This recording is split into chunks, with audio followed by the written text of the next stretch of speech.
Hello, everybody, and welcome to round 5 of the British Online Championships. It's the Standard Play Championship section, and we have some very nice games for you this evening, starting with no less than Grandmaster Keith Arkle against Grandmaster Michael Adams. This will be a bit of a crowd pleaser. I expect White will try and play as boringly as possible and get to a rook ending. And I don't know how Mickey will respond to that. We will see. Although Keith has also been playing some very interesting games this tournament, so my prediction could be quite wrong. Anyway, board 2 is Robert Starley, who's Ferrari fan, against Bogdan Lalic. I've got Yichin Han against Chris Duncan, and we have Phil Brooks against Paul Dargan, who is otherwise known as Nut Flush or B22 C3 Sicilian. Indeed. Which gives away what openings he likes. And also that he plays poker. Anyway, board 5 is Diamond Naught, so Mohammed Ayan Ismail against Frederick the Mate Gordon, who we saw in that thriller yesterday against Keith Arkle. We have then Schlock Verma against Johnny Payne. And yeah, it should be an exciting one. And we also have Amir Abbas against Gerasimos Skiachos. Then we have Grandmaster Mark Hebden against strong junior player Arjun Kalani, who can be a dangerous opponent. We have Scottish junior Jonathan Mackay against Welsh Jonathan Blackburn. Welsh online champion, by the way. Is he Welsh online champion? Yeah. Fantastic. Welsh online champion. I should be saying that all the time. Okay, so a battle. I saw it in my copy of chess today, actually. Wrote a report on the tournament. Very good. Now, it sounds like some moves are starting. So. Oh, okay. Go for it. Okay, and then there's like Checkmate a lot against Theo Cowrie. There's some more games, but I've got them all open, so hopefully we should see them all. Great stuff. Let me share that kind of screen, which then has all the moves, because that's what we want to see. That's what we're here for. We want to see the checks. We could just talk about them and let people test. We could talk and then test the blindfold skill. What the moves would be. Right. G3 Bishop A6. So let's have a look. I wonder which line Keith is going to play here. So this is a G3 Queen's Indian. So D4 Knight F6, Knight F3 E6, C4 B6, G3 Bishop A6, and I've played this line a lot with Black. I never liked the main lines. I mean, Mickey actually has played a lot. Has played the old style main lines with Bishop B7 an awful lot in his career, but I never really enjoyed them very much. I always liked just this slightly more provocative line. Nimzovic's invention, in fact, so comes from around the 1920s of Bishop A6 attacking the pawn on C4. So I guess this will be a bit of a surprise to Keith if Mickey usually puts his bishop on B7. I think Mickey's played it quite a lot as well, but it's just that in terms of I've always played only Bishop A6, whereas I think Mickey's played a lot broader range of main lines. But this is very, very solid for Black. It's a very solid. Well, we've had the first check of the game already. Indeed, yeah. So this is a well-known subtlety. In fact, White would like to, after White plays B3, White's natural thing is to put the bishop on B2 and the knight on D2. So you check the bishop, bring it to D2, and then you go back to E7. And actually, that bishop on D2, it'll take 2 moves to get to B2. It'll go to C3, B2. So actually, the idea is that by losing a tempo, oh, bless you, by losing a tempo, it's not to be sneezed at. So sharp. You are on form. Yeah, Black Grandmaster Matthew Sadler. Black actually wins the tempo. Now, White's got some interesting ideas. Knight C3 is the sharpest, but Keith's playing very solidly, and I think I've seen Keith doing this, and he plays the same thing that Peter Wells played against me once, which is to go. Oh no, wait a minute! But Mickey's done it slightly differently because I always used to play C6 and then D5, but Mickey's gone D5 immediately. So Keith can actually... and Keith's done his usual thing of C takes D. He wants E takes D. Oh, and he's got it. Oh, Keith will be happy. He's got his pawn structure. It's not quite a Carlsbad because the bishop's on G2 and that. But yeah, it is So yeah, this is quite well known, quite interesting. We'll see what Keith does, because there's quite a famous AlphaZero Stockfish game in this line, which is demonstrated multiple times at chess clubs all around the country. So we'll see whether Keith is going to go for that one. Which H1 does it use? Is it both of them? It's the A pawn. The A pawn, I remember that one. Oh, but aren't we meant to give it up on A6? We certainly are. That's the game exactly. Do check out our Game Changer website if you want it. I think it's the Rook's Pawn Decoy is what it's called. It's a great game. Okay, right. Let's have a look at. I'm just trying to find which one's board. Is board 2? We don't have to go strictly in order. Let's just go let's do it against Drunken Knight. Ah. Okay, Sicilian Dragon, exciting. Dun, dun, dun. And But Chris Duncan has been playing this, hasn't he? The Dragon, and a few games this tournament. All his life. It's the only thing he's ever done. No, it's true. It's really true. He's been a Dragon player ever since I remember, which unfortunately is getting to be a rather long time. More than well, at least you years. Remember. That's pretty good. Indeed. So G4, which is a move that I've looked at a lot. 9G4. I quite like this move. You don't castle yet. You don't go Bishop C4. You just go G4 and ask Black some questions. The only problem is that Gawain Jones wrote a rather good 2-volume series on the Dragon, and he dealt with this line pretty impressively, really. So I never really found any big improvements on what he recommended for Black, which I think was Bishop E6 here, looking to play D5. But we'll see what Chris has got prepared. I mean, Knight takes D4 and Bishop E6 is possible, but then White just does a quick H4, H5. I mean, the idea is to, pardon me, to start pushing the kingside pawns before you even castle, so you don't even give Black a target on the queen side, which is quite handy. So, but we'll see. Bishop B6, I think, is actually a good move and perfectly fine for Black. But it is quite complex, and you do need to know the lines. I mean, Gawain's books were quite thorough and detailed. But yeah, you're a Dragon player, right? So that's what you do it for. Okay, board 2 is actually Robert Starley against Bogdan. I don't think that one started yet. So we'll look at the next one, board 4, which is Phil Brooks against Paul Dargan. We've had the old Bishop A6 as a bit of a theme today. So Queen C2 Nimzo, very well known, Bishop G5, and then often I've played Bishop B7 an awful lot in my life, but Bishop A6 is also well known.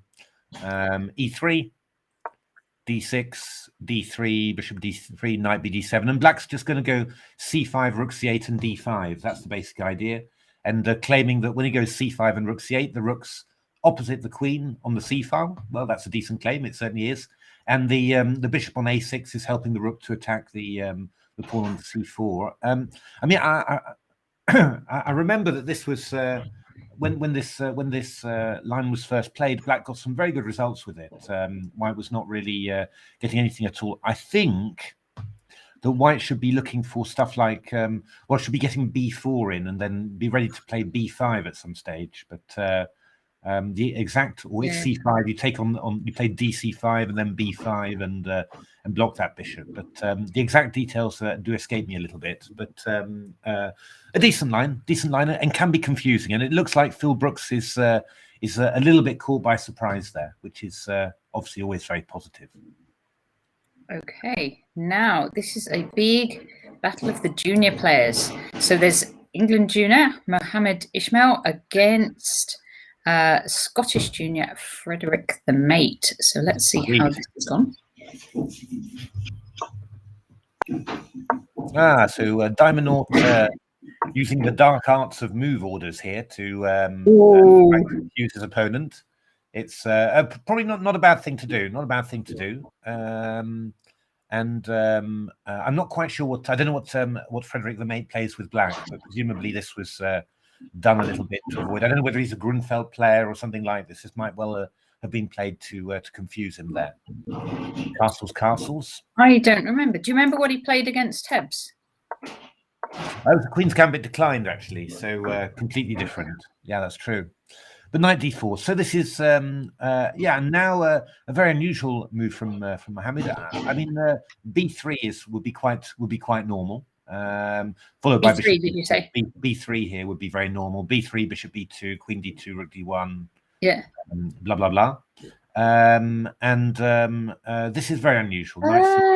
Thank you, Hellrace, for the comment. AN is self-taught, so he kind of makes up. So do you think he doesn't study openings so much, or he doesn't get too much coaching?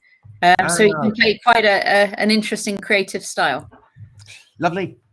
This is quite unusual. I mean, in principle, I don't think it's a good plan for White really to take on c6 and go e4. Because you're bringing a pawn to the center. The pawn covers the d5 square, which gives Black's pieces quite a bit of freedom around that. I mean, queen b6 is queen b6 is a bit slightly strange. Queen b6, because I mean you're going to get hit by bishop e3. You know, I would have started already with a5. I guess rook b8, knight d7, c5, bishop b6, that sort of thing. Would have started that sort of play straight away. Queen's a little bit odd on b6, but okay, we'll see how that one pans out. Okay, next we have Shlok Verma against Johnny Payne. So let's see how what's happened here. Budapest defense. Well, not even that. It's the old Fajarowicz, Johnny Payne.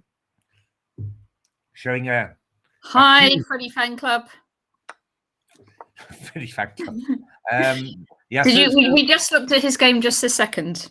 Okay, but it's still just in the opening phases so far. A3 is the normal move for White, which is quite strong. No, on move 4. Here. Yeah, just to stop bishop b4, and then you're going to play queen c2. That's pretty strong, really. But okay, knight f3, d6. Takes. Pretty good system, really, even for long play. It reminds me very much of my England gambit that I'm playing in Bullet all the time. But just it can be tricky, can't it? The Budapest. It can absolutely be. It's a very tricky opening. So and the Fajarowicz is not a bad one because everyone has got a sort of a system against the Budapest.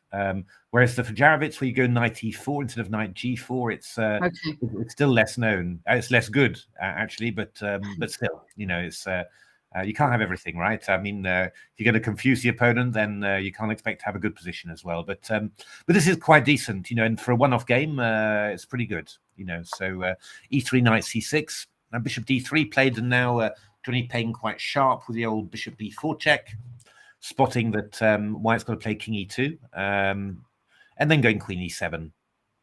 Right, let me just check that. So if bishop d2, you're taking on d3, and if knight c3, you're just winning a pawn. Précisément, madame. But couldn't you go king f1? Well, you could, but it's the same. It's just worse. Yeah, okay. It's the same principle. Yeah, bishop f5 would probably be even stronger there. So queen e7 from Johnny Payne. So just avoiding the old exchange. Now, yeah, his pieces are a little bit. He's wasted a bit of time there, but in principle, this is quite good. So bishop d6. Knight bd2, and well, we've got various ideas, but I would expect knight c5, to be honest. And then after bishop c2, I guess we go bishop g4, and we're ready to meet b4 with knight d4 check. Haha. So here, bishop g4, yeah? Yeah, and ready to meet b4 with knight d4 check, I believe. No, not D4. that one. This D4. one.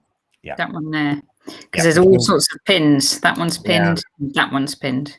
Yeah, I'm not sure. Actually, not 100. It was a nice trick that attracted me. I'm not 100% sure that it's good. I could also just go a5 as well. You know, I mean, that would also be quite decent. Yeah. So, would also be good. Okay, so that was McCarthy Stone and Schlock Farm.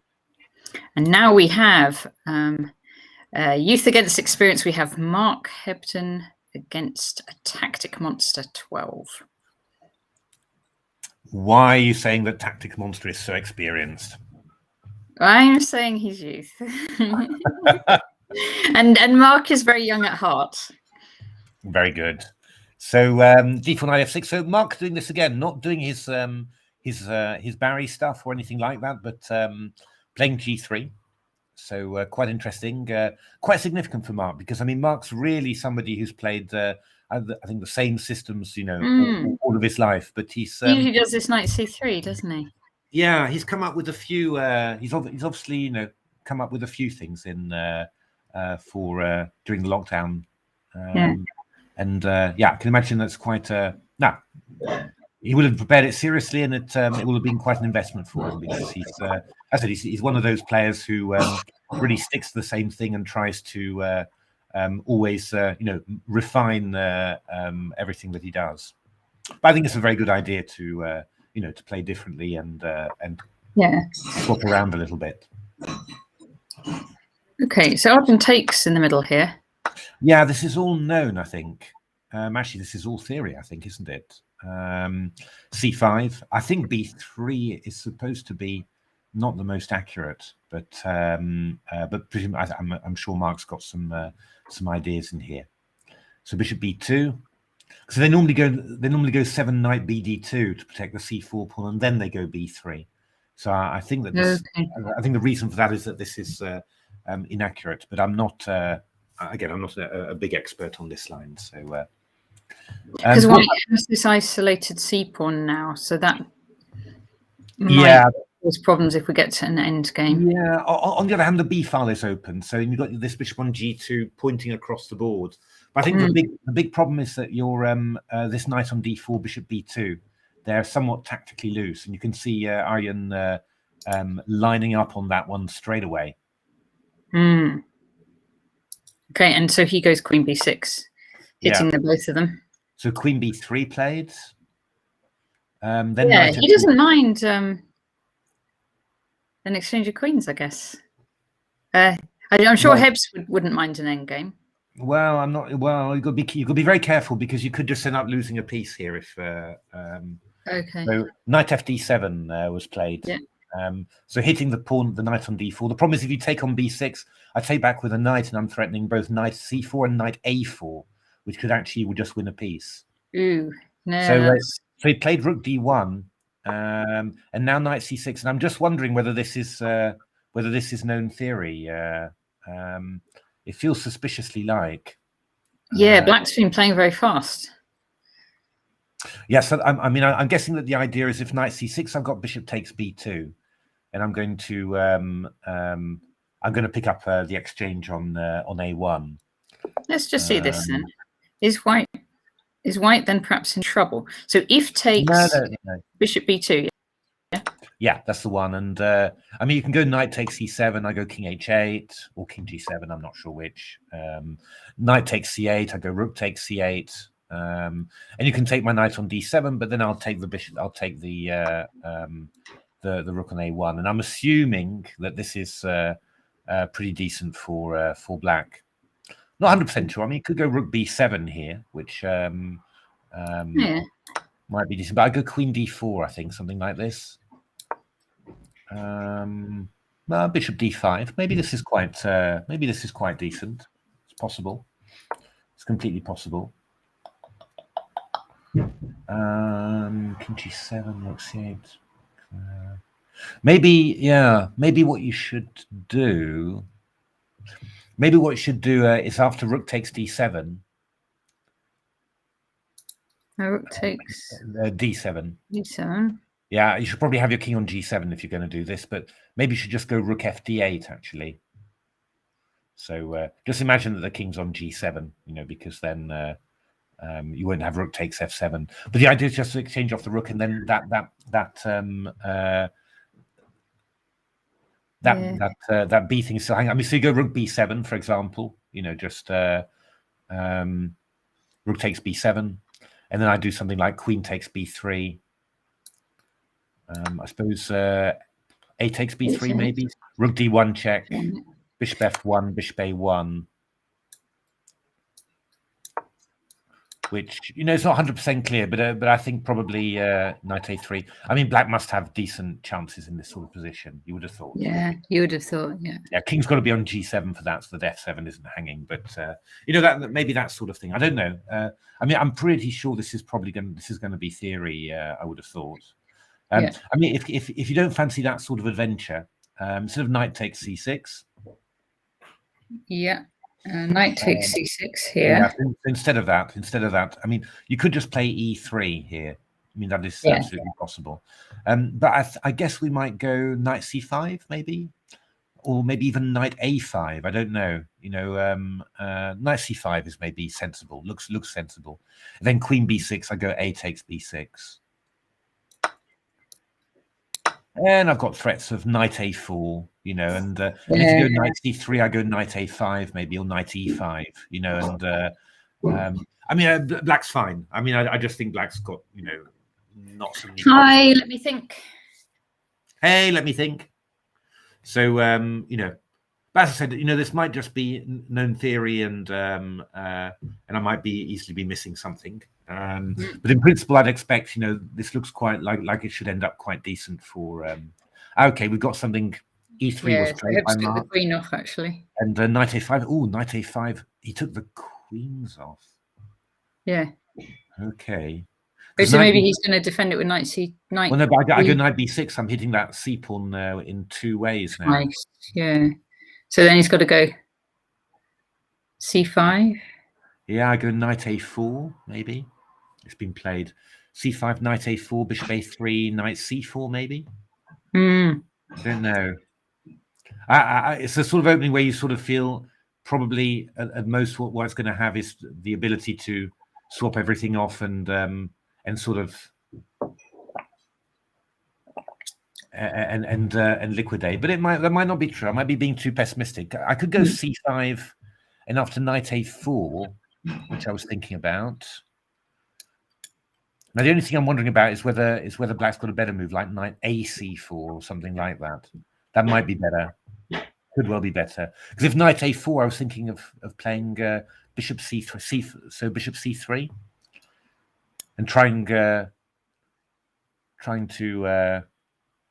sort that. I'll go knight c4 after. We're a little bit stuck with white, but maybe c6. C6, maybe c6. Yeah, it could get quite sharp. I'm pretty convinced this is all theory and known, but we'll see. We'll see who knows this better. Mark's already thinking on 49 minutes, and he normally plays fast if he knows something. So I think Black's seen this before. Maybe not right up to here, but I think Black's definitely acting on the basis of some knowledge. I think. Absolutely. We're going to check in on Ferrari fan against BM. Oh, right. Another Sicilian defense. Let's see it. Oh, it's a Sicilian. Wow. Okay. I hadn't expected this one. It looked like one of those scotches, one of the things that, or one of these Berlins that Caruana played. But no, okay.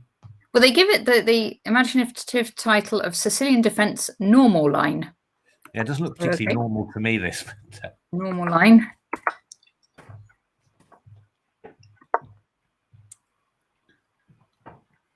E5, okay. So he's played E6 and E5. And DC, yeah, this is very solid from Bogdan. But he goes solid, but he goes right on the attack there.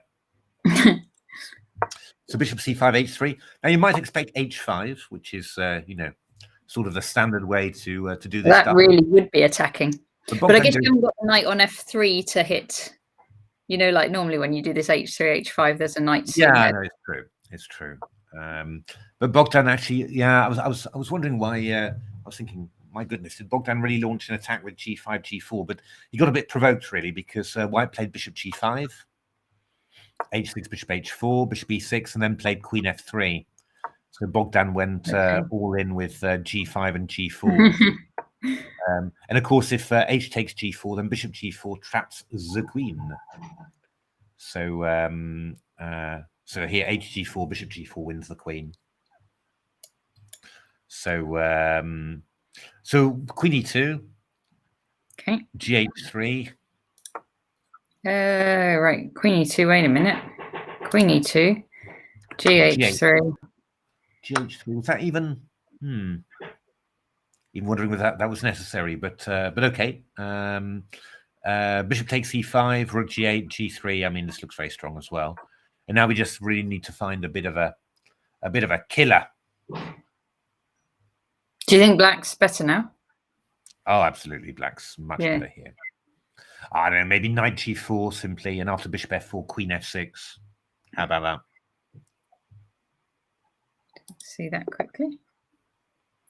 So Bogdan, we recommend knight g4. Yeah, even after bishop f4, maybe it's knight f2 straight away. Actually, come to think of it, rook f2 and queen f6. Queen f6. So I'm hitting b2. That's ideas. You could do it on b6 as well. Yeah, but I like queen f6.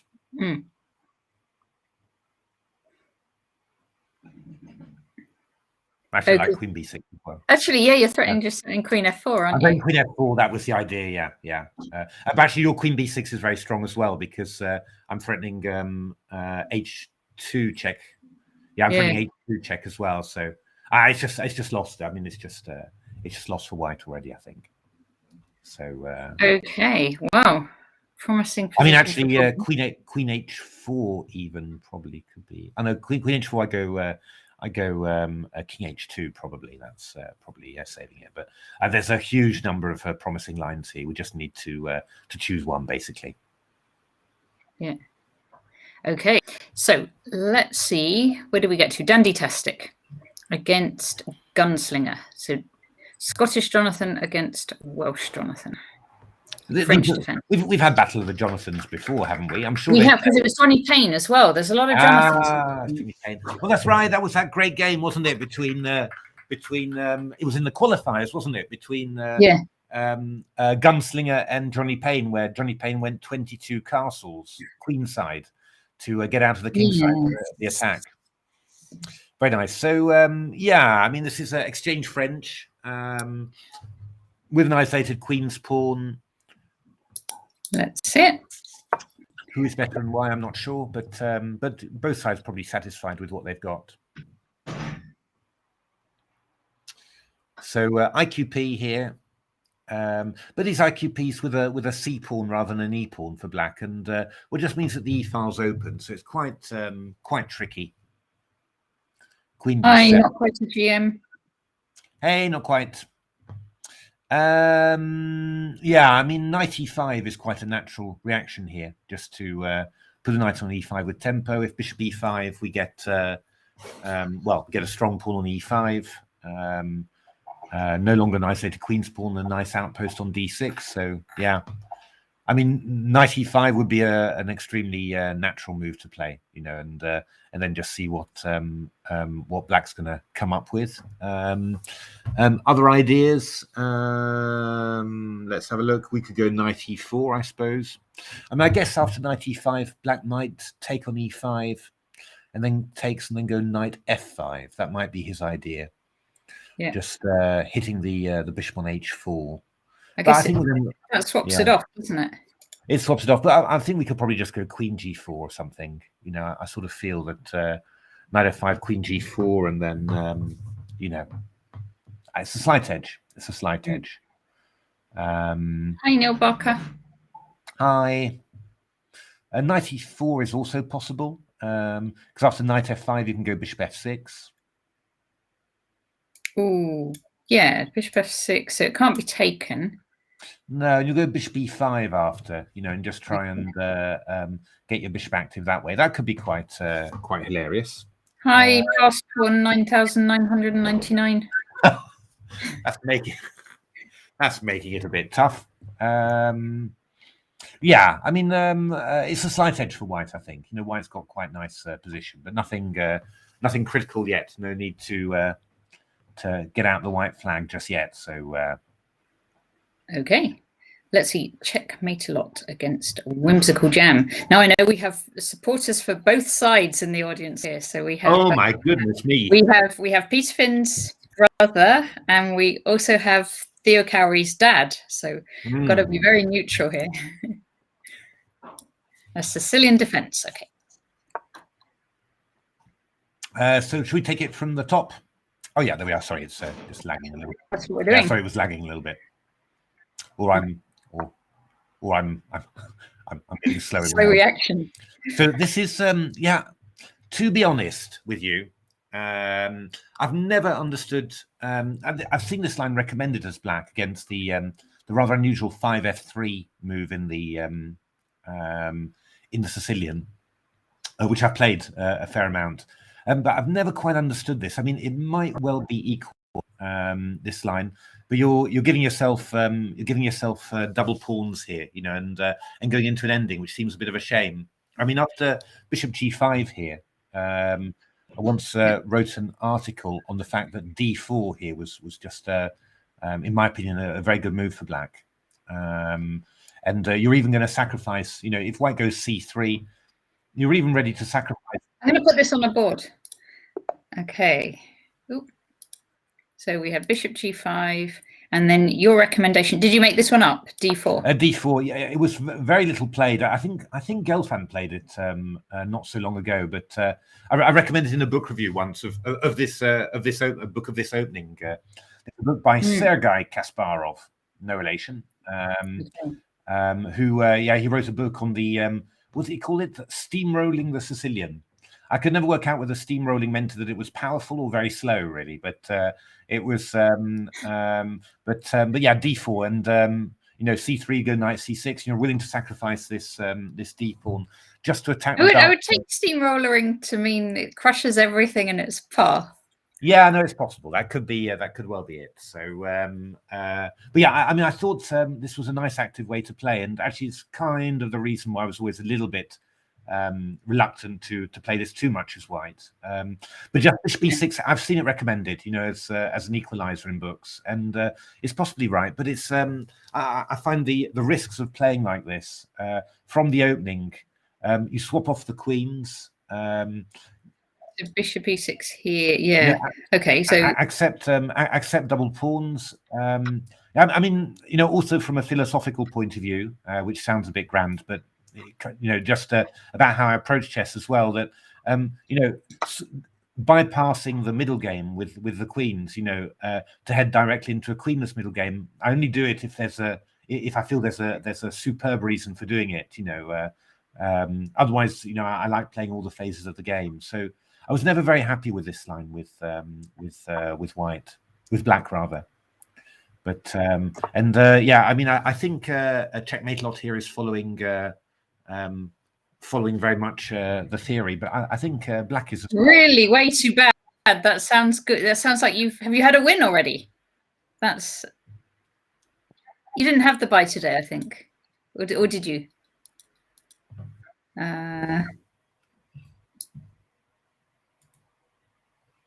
Or was it the buy? Now, sorry, Matthew. So yeah, so good win, fantastic, well done. So the theory continues. So knight b5. I think this is all quite well known.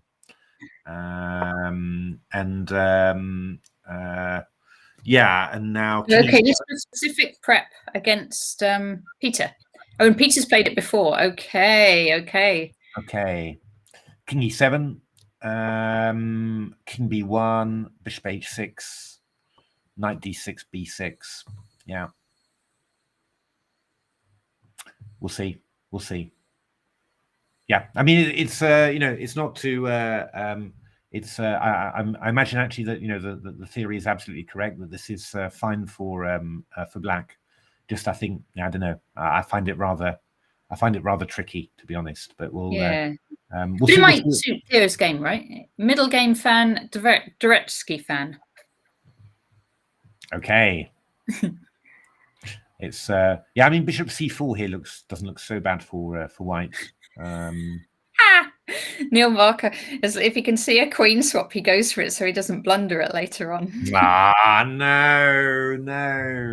It's no. I mean, it's a big. You know, I mean, again, this is a lot of it. You know, just to be clear, it's my own personal the way I play chess. You know, and there are many differences, but I always found that you know, bypassing a phase of the game, that bypasses chances. So, you know, move straight away, swapping off the queens to move into an endgame.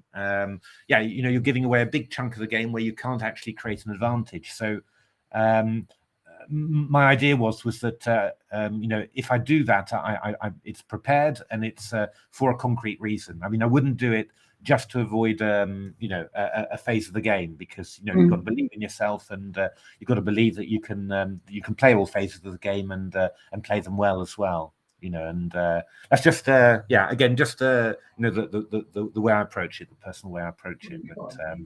But yeah, it just makes me it makes me a bit nervous, this, because with black, it's just that if you go wrong here, then you've got no, you can't get back, simply because the position's just gone, you know. And whereas yeah, in a middle game, there's still, you know, there's still chances. I don't know. I mean, it. Well, we will see how this develops.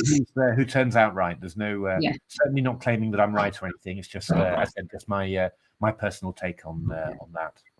What we've got to do now is see really way too bad against Cute Puppy. Oh, we have to have a quick look at this Scotch game. So Yong Wang is white here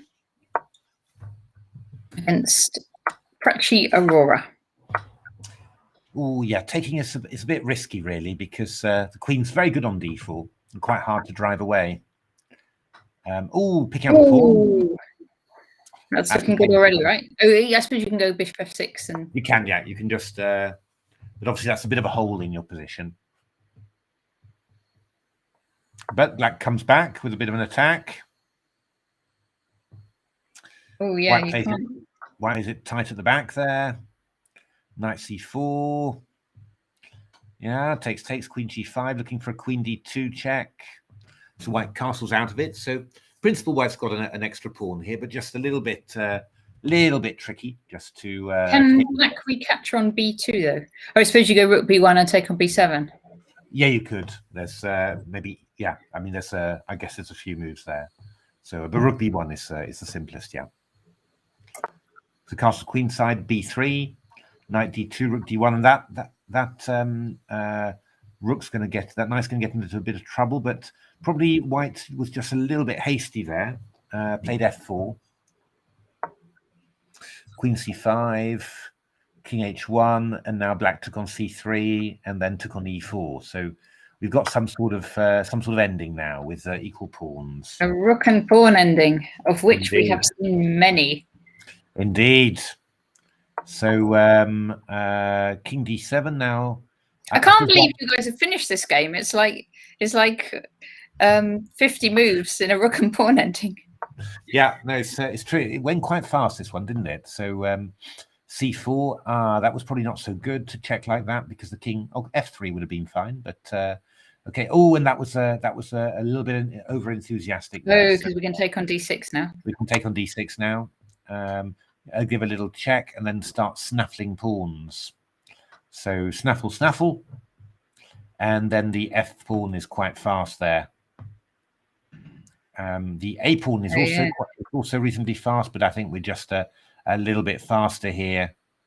G5, a4. Oh, and this was well spotted. King a5, rook f6. Very good. Chomp chomp, and it was soon winning. That was it. Well done. Really way too bad. Well done, way too bad. Hard luck, Cute Puppy. But you do have an absolutely lovely avatar there. Okay, we will see Ollie Stubbs against Reina Jithendra. London system. Le système de Londres.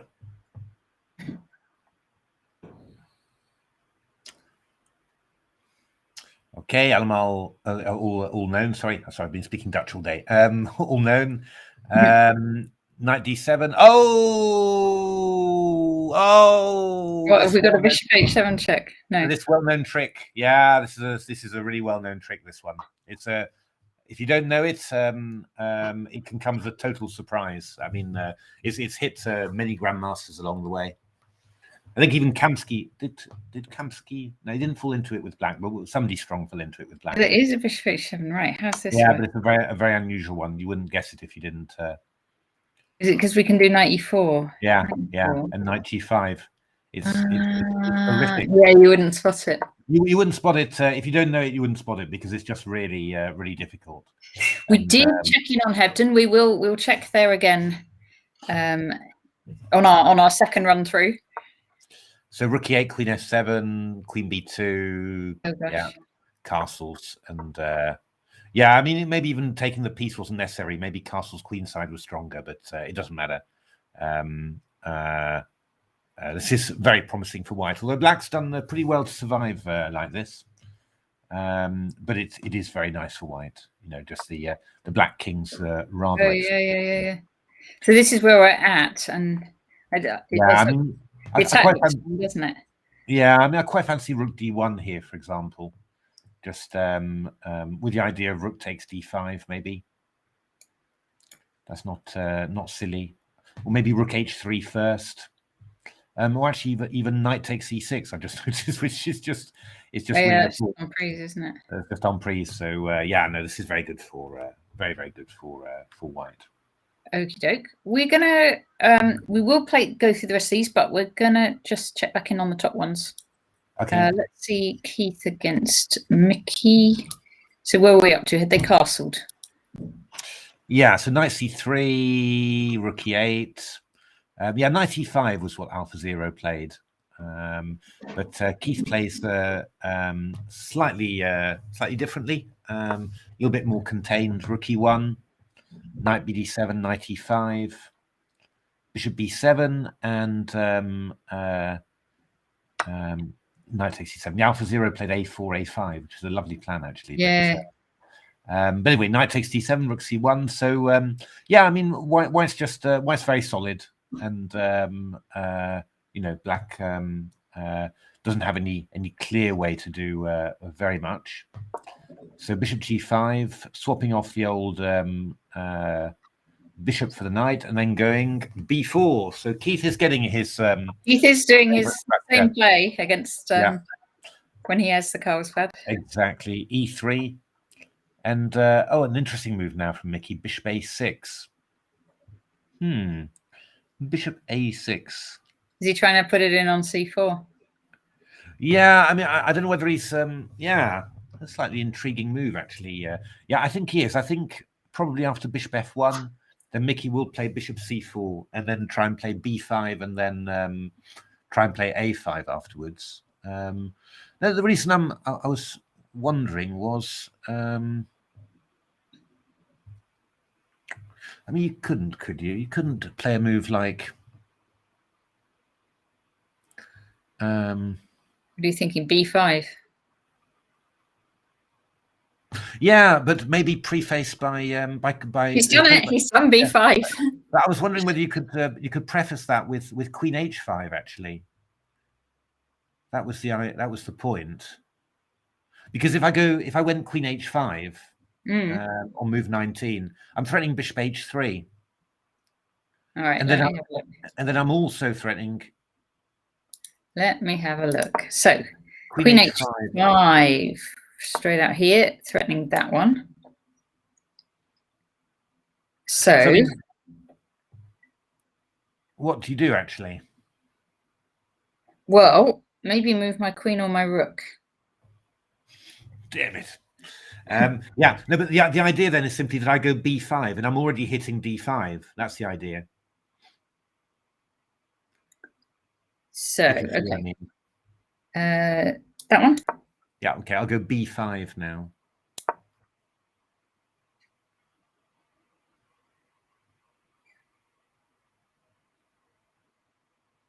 Because you got an extra piece on this. Yeah, I've got an extra piece on there. So I mean, if you go bishop takes b5, for example, I think I just take with a knight on b5.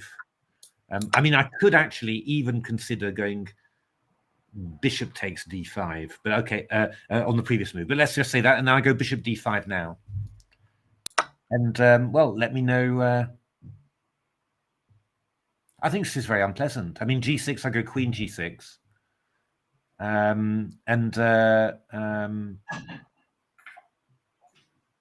White's definitely a bit better here. I mean, if anyone's better, it's white here because got this very nice, run of central pawns, and black's going to have to be a little bit careful, I think.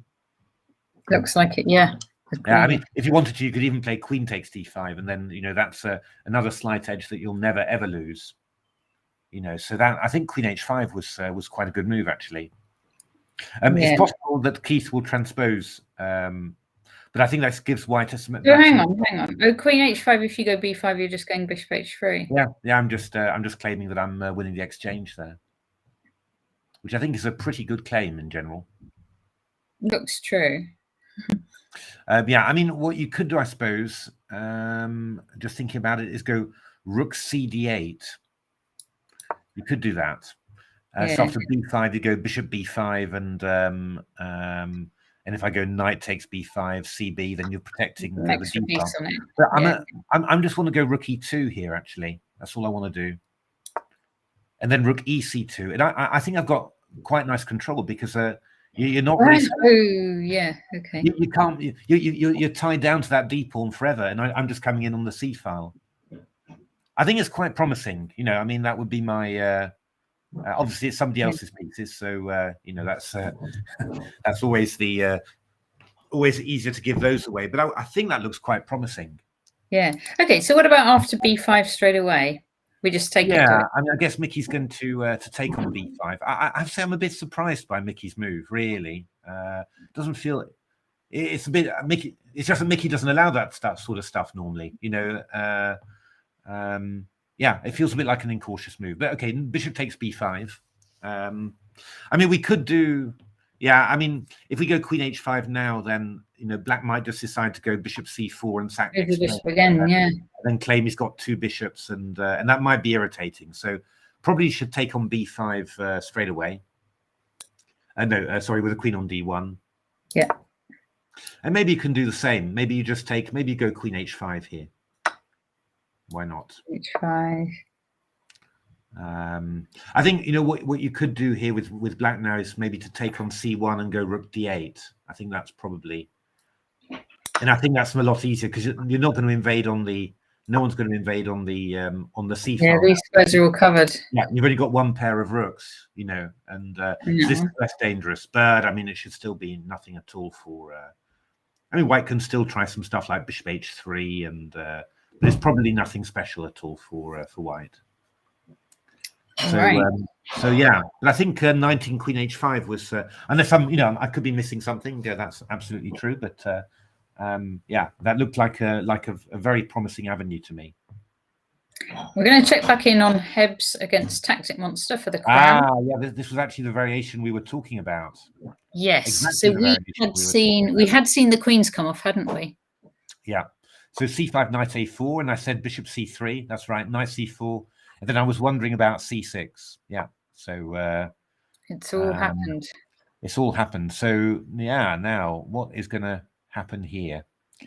So, I mean, in general, what you could do with black is you could just take on c6 here. I'm sort of guessing. Is that right? To just take. Yeah, and then, well, let's just say bishop c6. I can just go knight c3, takes, and then rook b8. I mean, that's just that's just trivial. That's just probably a little bit better for black, maybe because of two bishops. The only question is, can I play the extremely sharp knight takes c6 instead of bishop c6? Okay. So what I was thinking of was to go bishop takes c3 here.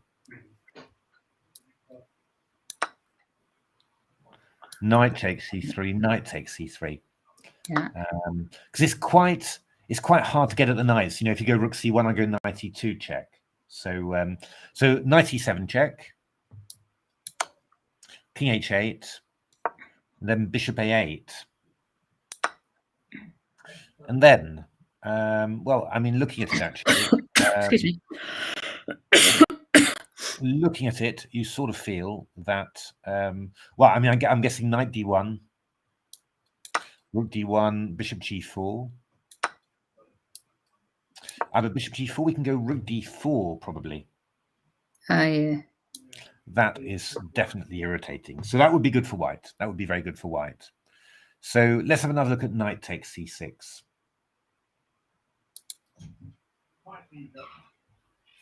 Now, what I could do is to throw in maybe knight takes c3. I'm just trying to work out.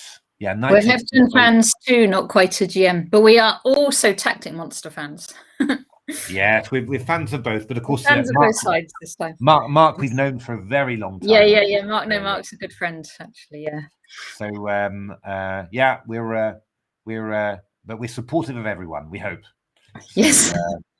It's so knight takes c3, knight takes c3, and then bishop g4. Maybe we do.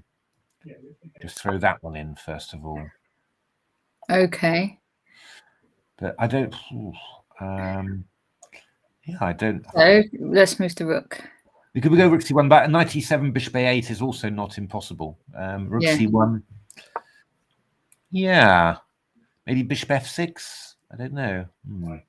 Bishop f6 or maybe king h8 instead of. We could go knight d5. Yeah, I know. I knew you were going to throw that one in, but I could take on a1. You know, that's the thing.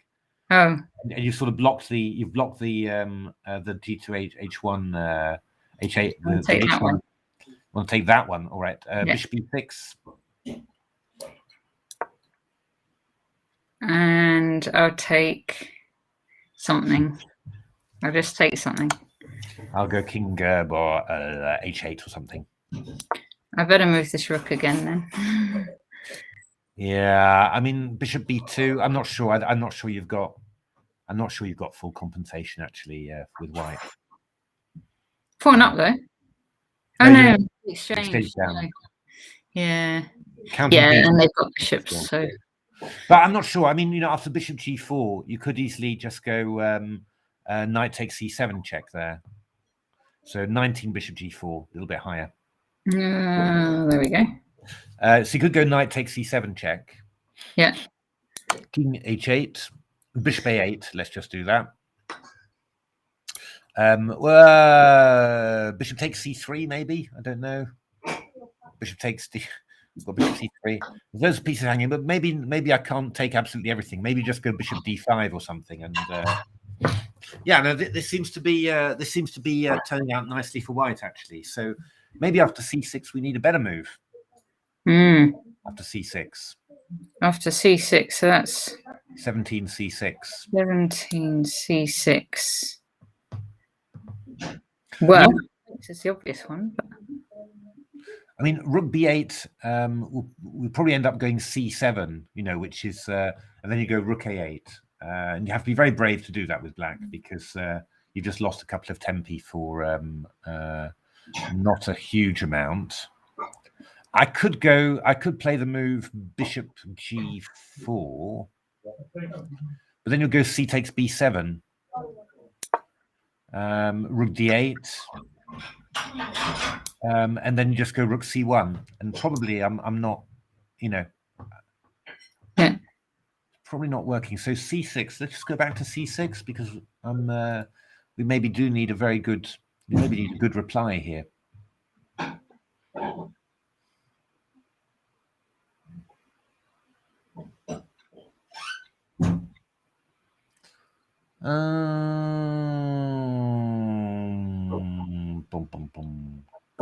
Good reply.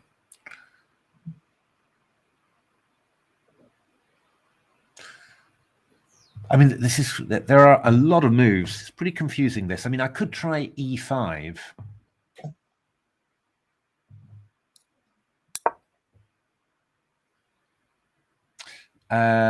So then you go c takes b. Take here.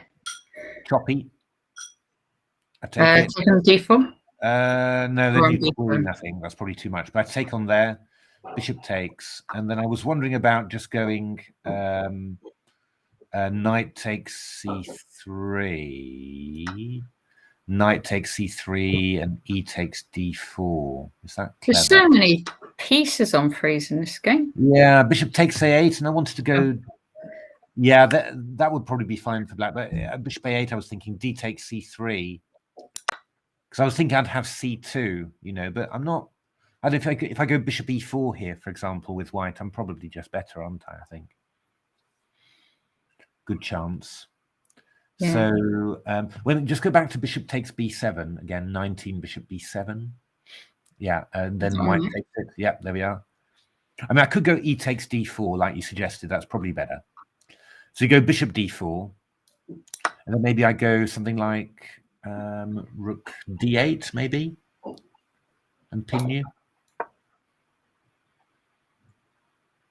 Might be tricky for white to really get out of that, because black's got the idea of knight a b2, and then afterwards we'll take on d4. So yeah, we're gonna get this knight out, haven't we? Yeah. I mean, my feeling about the position is that probably there should be some way to liquidate. There should be a big explosion, and then we're being equal at the end. That's kind of my feeling about it. But I mean, another idea, but it just seems so stupid, really, would be to play after c6 to play knight takes c3 and then knight a5. Yeah, knight takes c3. And then knight a5 here. Okay. Take it. Yeah, then I go bishop b7, and that's just going to be probably around even, I think. Yeah. But maybe maybe that's what this is. No. I mean, it probably is. I'm sure if you put it on the engine, it's just equal. But obviously, it's a complicated position, and both sides have got to calculate here. So we'll see how that goes. Okay. Now, we did see this one already. Let's see Shav's 7 against Dionysian. Right, Slav. Because Dionysian's a bit of a hacker. Yes. Going rook takes h5 yesterday. Well, g4, g5, and rook takes h5. So. Hi, Benjamin. Hi, Benjamin.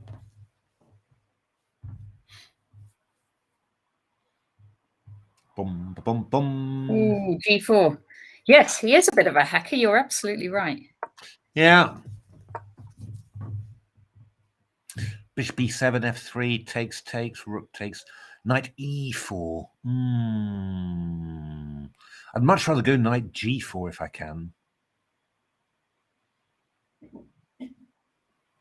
This is really weakening the black structure very much. So, and it's not that you're so well developed that you can really get away with that, I think.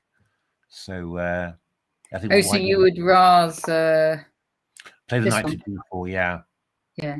And then try and play f5 afterwards, and then just really, consolidate the whole center. Because I'm a bit after knight e4, we're taking on e7, we're taking on the e4, and the whole thing's getting very loose. So lots of things come off. Choppy, rook f4, queen g5, yeah, rook f1, rook g8, g3. It's quite solid, quite entrenched for white, really. And h4 I can go g4, so I'm or actually h4 I can go rook g4, and pick your rook on g8. So that's quite awkward. c5 and queen b5. That rook on a7 is out of play, of course, but queen c2 is very nasty, hitting c6 and e4, and queen takes e4. Yeah, and that's kind of what we were talking about, really. The black structure is just not solid enough there. So white's white's got the advantage, probably. In principle, winning, I think. It's king h1 would probably be a very sensible move to play now, and then we just can't get the h4 pawn. But I mean, we could also go something like I don't know, rook h4, for example. That probably actually just wins a pawn. All right, let's see. Sloth against Eddie, which is another Sicilian. Let's see it. Oh. Oh, okay. So yeah, bishop b2 is rather quiet, and then the knight b5 just seems to lose the e4 pawn there. Oh, yes. So that's, I guess, just a mistake. Yeah, I think rather so. than a theory, a sack. No, I think that's a mistake. Yeah. So castles takes, bishop e7, queen g3, a little bit of counterplay for white, but not too much. A6, yeah. Knight c7 is possible, but you'll probably end up losing that knight. So this is more sensible. Takes, queen h3, g6, bishop g3 takes. Could consider fg in this position just to try and open up some lines, but okay, queen g3, e5, h4, e4, bishop e2, f5, f5. Probably would have. Gives White some chances, though, doesn't it? Because it's a little bit low. I mean, on the one hand, it's sort of if you get the old queen f6, f4 in, then you're very happy. But it feels like it's a little bit weakening, a little bit loosening somehow, But in principle, black is a pawn up, and yeah, black should be better though. Yeah, black much better there. Yeah. Okay, let's see. George against Adam Sikowski. Another Sicilian defense. C3. This is a B22, nut flush. Is this a B22? If you're watching this later, this is for you. This is Nut like playing your number in the bar at night. The classic B22 Sicilian defense Alapin. C4, bishop c2. So queen c7, queen e2, and then g5 has been very popular. But g6 is a very normal move. Yeah, this is quite well known, I think. But in principle, I quite like white in these positions. I think black always feels a bit loose, and I'm always worried I'm going to drop pieces somewhere. Knight b4. Wow. Making use of this pin. Really? Yeah. I feel very tempted to take that and then start doing stuff. Just give it up. Yeah. Always, but I'm yeah, quite possibly wrong about that. So bishop b1 is probably not bad because that pin will get broken eventually. Short castles, bishop b2, bishop t4. Very interesting play though from black. Really very aggressive here. And, yeah, because that knight could always come in on. There's a possibility of coming in on d3 or something.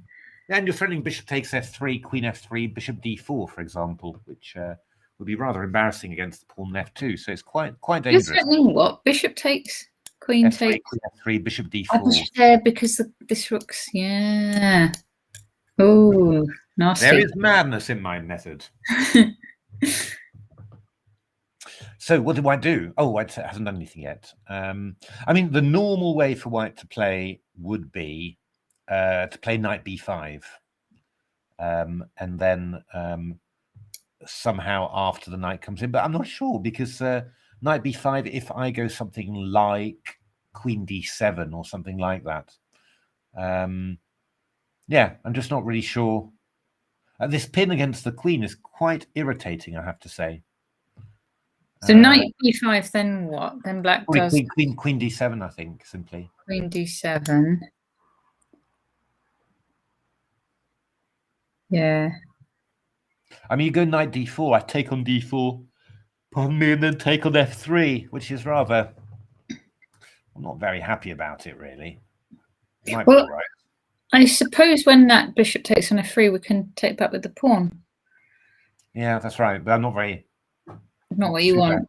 Not super happy about it. I'm not jumping for joy when I see that. Yeah, looks a little bit... looks somehow like white's pieces are awkward. So we're going to need some... going to need a bit of inspiration there from black, I think, from white rather to make this work out properly. Okay, we're going to pop back in on Peshka the Great against a Drunken Knight. Wow. So we had seen g4. Wowsies. Okay. So Chris Duncan coming in to hit that pawn on f3. Yeah. So this is rook c8. Is that the right way to do stuff? I always seem to remember that you went queen c8 or something in these positions, but knight b5. Yeah, this is was it queen d7 in this position? Maybe queen d7 was what Gawain was recommending. I'm not quite remembering it well, but this was definitely looked at. I think queen d7, and then you can go queen a4 at some stage. But after knight fd7, then we're sort of getting hit by the main point of this line, which is knight d4. And then the pawn on e6 is sensitive. So knight c5, and now Peshka the Great. Okay, Peshka the Great's going for it with b4. Mate? What mate? And he's probably praying that Chris isn't going to say, this mate. That is incredibly risky. So what would you do then as black? You're going to take advantage of this. You're going to put I don't know, queen. Well, yeah, I have the feeling that there are a lot of possibilities. Knight a4. Well, knight a4 is one. If we're looking at candidate moves, knight a4 is definitely one. We've also got, I mean, it might seem a little bit odd already, but a rook f3 or knight f3 are not completely unthinkable.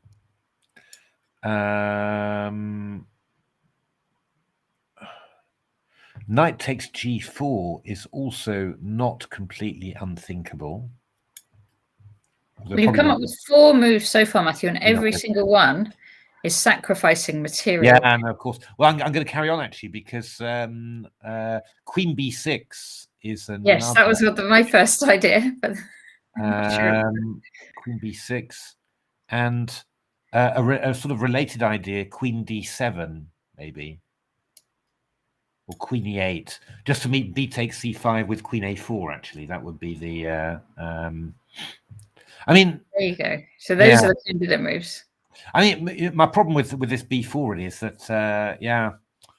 Well, I mean, what can you say? I mean, I might well have played this with white, of course, but you are really setting yourself up to be attacked here, and I don't know whether that's always a good thing to do. So what can we do? But obviously, you know, a lot of what I've suggested is probably going to be rubbish. So, I mean, that you also have to bear that in mind. We'll just look at one of them. Let's look at knight f3. Is that a good one to start? Knight a4, maybe. That's the obvious one. Let's have a look at knight a4, because if that works, then you know. So knight takes e6. Now we need some sort of line here.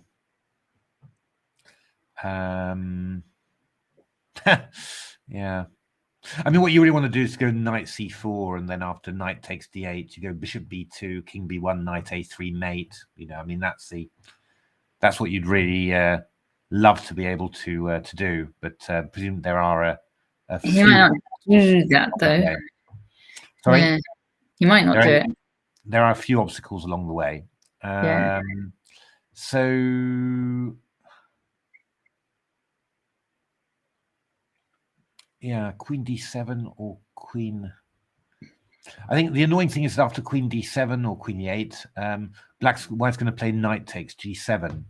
So I don't think he's going to take your rook. He's going to take your dark squared bishop, and then follow up with bishop d4, and that's probably quite annoying. Unless you've got unless after queen d7, knight g7, you've got some sort of intermediate move that. You know, that's really powerful, then you're probably going to suffer a little bit with that. Yeah. And I'm not really sure. Well, I mean, you could go queen d7, knight takes g7, knight c3, which is not completely stupid. I mean, I'm threatening queen a4, which is actually quite an alarming threat, really. And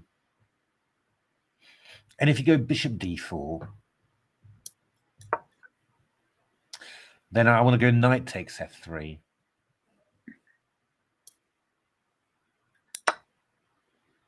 Bishop takes f3, rook takes f3.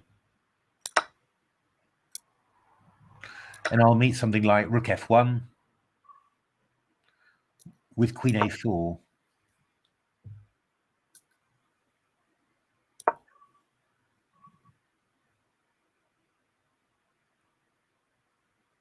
So takes. Queen a3. No, queen a3 mate. No, queen a3 mate, that'll be stronger. So, yeah. You know, thing is, you know, when you play b4, it's going to be like this in every single line. You know, every single line you're going to be looking and saying, oh, God, you know, if only my pawn was on b2, I would, you know, Black's going to have some sort of weird counterplay in every single line he plays. So, yeah, I don't know. I mean, if it's, you know, it could just be brilliant calculation and it's all working, or it could just be, you know, thing is, of course, I'm looking at the time situation. Chris Duncan's got 7 minutes left, and Peshka the Great. This is it. Because that it's going to take a long time for Black to think about lines here, isn't it? Once Peshka the Great's played b4, there's so many choices and so many tempting stuff, and some of it works and some doesn't, presumably. Yeah, I mean, I think Peshka probably either Peshka knows it, but I don't think so, because I don't think what Chris played was really, you know, theory. Or he's just decided, I'll play it, your problem. And then, you know, I'll deal with whatever happens. And that's, you know, that is often a very reasonable approach to take there. I mean, I don't know whether, all these sacrifices on f3 are probably a little bit too much, I guess. I mean, rook takes f3 was, why was that appealing to me? Yeah, rook takes f3. Because after rook takes f3 here,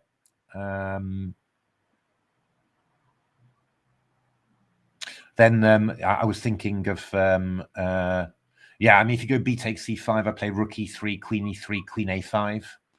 And I'm just claiming that I've got, you know, I'll have an open c file, long diagonal, you know, work it out.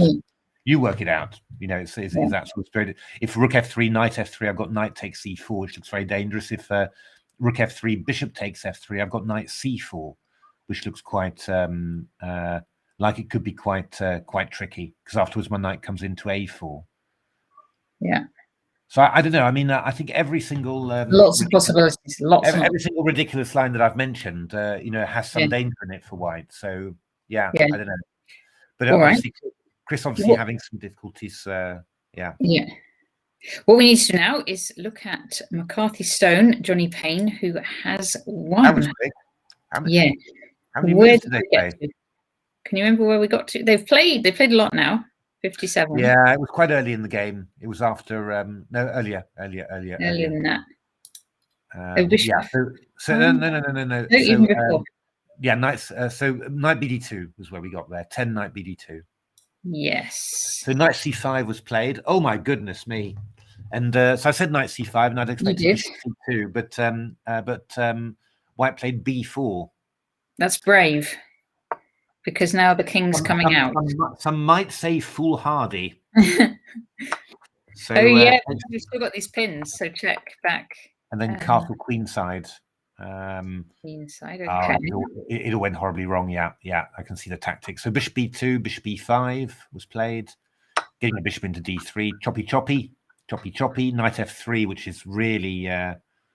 very optimistic that you could get away with that. Queen b2, knight d2, and now just the simple tactic, rook takes and bishop d3. Very nice. Yeah. Takes queen d1. And to be honest, black took off queens here. It's quite, I don't know. I mean, I would have been tempted to keep the queens on and go queen c3 or something, but yeah. But this is good enough. This is good. It's just winning, yeah. And black wins. So a very nice Budapest Fajorovic's defense. Indeed. Okay. So Dynamonaut and Frederick the Mate we need to see now. Oh, we do. We do, yeah. That one we had got we'd got some of the way there. Where did we get to? Somewhere like there? Indeed. So queen b6. Yeah, queen b6 found it a bit of a funny move there because thought that the bishop would just get hit by bishop e3 later. And, well, call me a clairvoyant. But that's what comes of looking so old, you see. That's it. You know things like that. But rook b1, bishop b6, bishop e3, we get hit.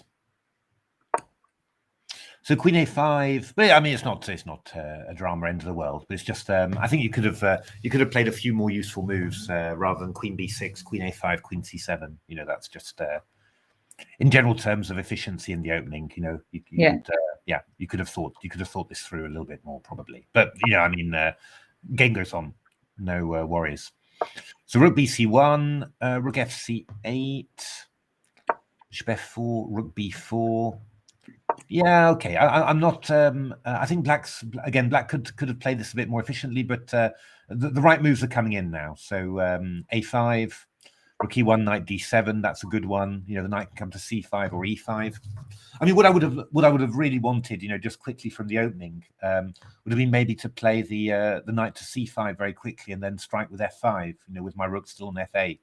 That would have been quite a nice instead of like queen b6. Yeah, instead of queen b6, you know, maybe play a quick knight d7, then knight c5, rook b8, and then go quick f5. You know, that would have been a really nice active plan. And then you've got your two bishops. You know, after ef5, bishop f5, you've got everything pointing towards that along those two diagonals, the h8a1 and the h7b1.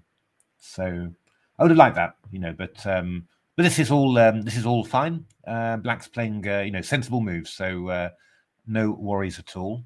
So knight e5, we're up to 20 knight e5. So black actually organizes around the d4 square now. So plays c5, bishop e3, c5, rook f1. I mean, white's struggling a little bit to find a good plan here as well. So knight c3, knight d4.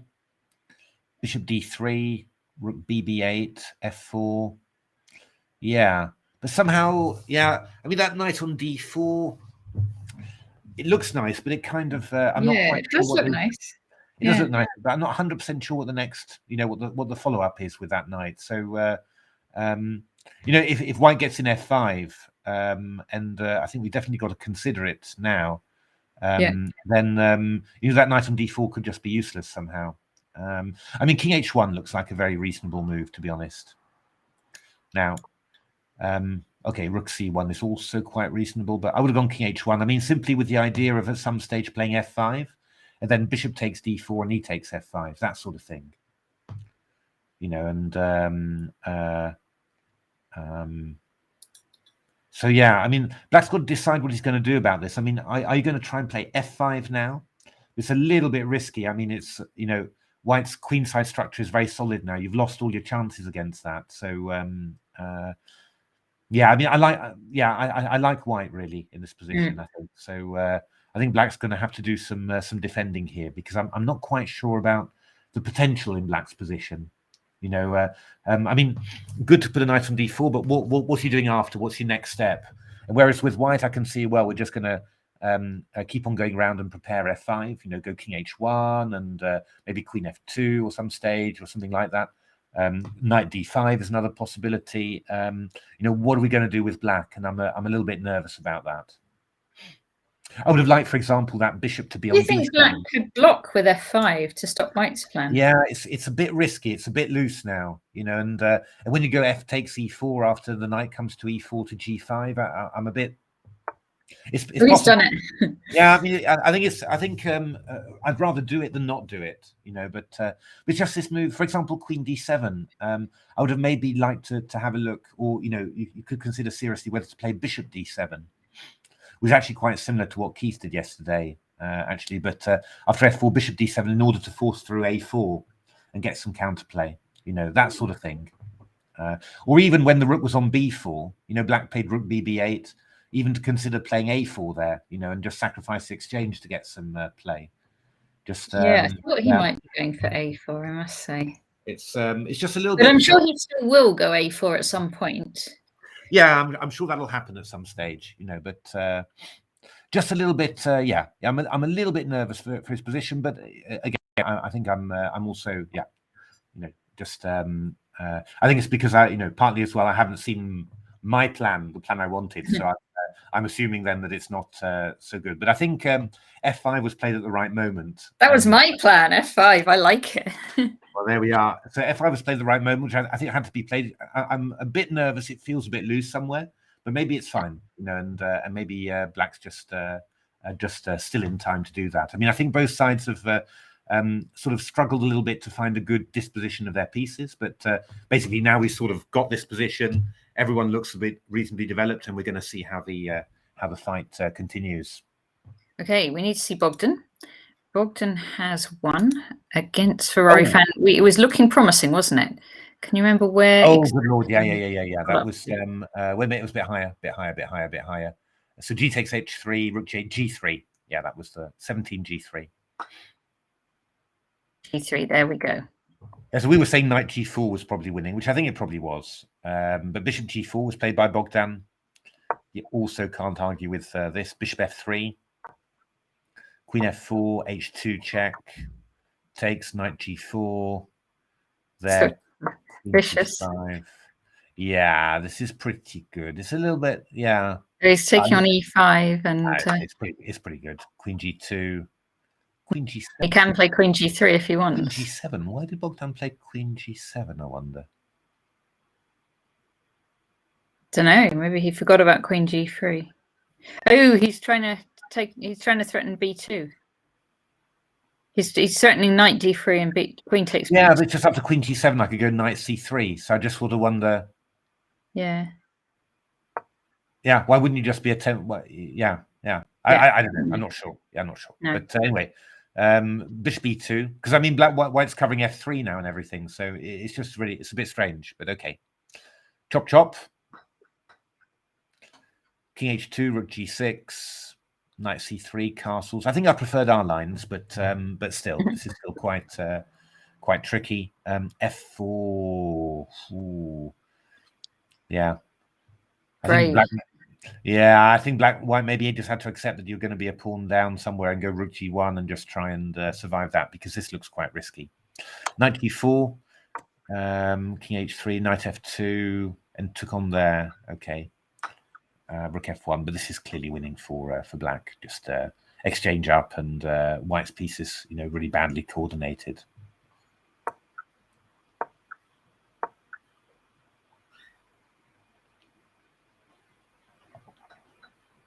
Yeah. Okay, and at this point, Robert Starley resigned. Indeed.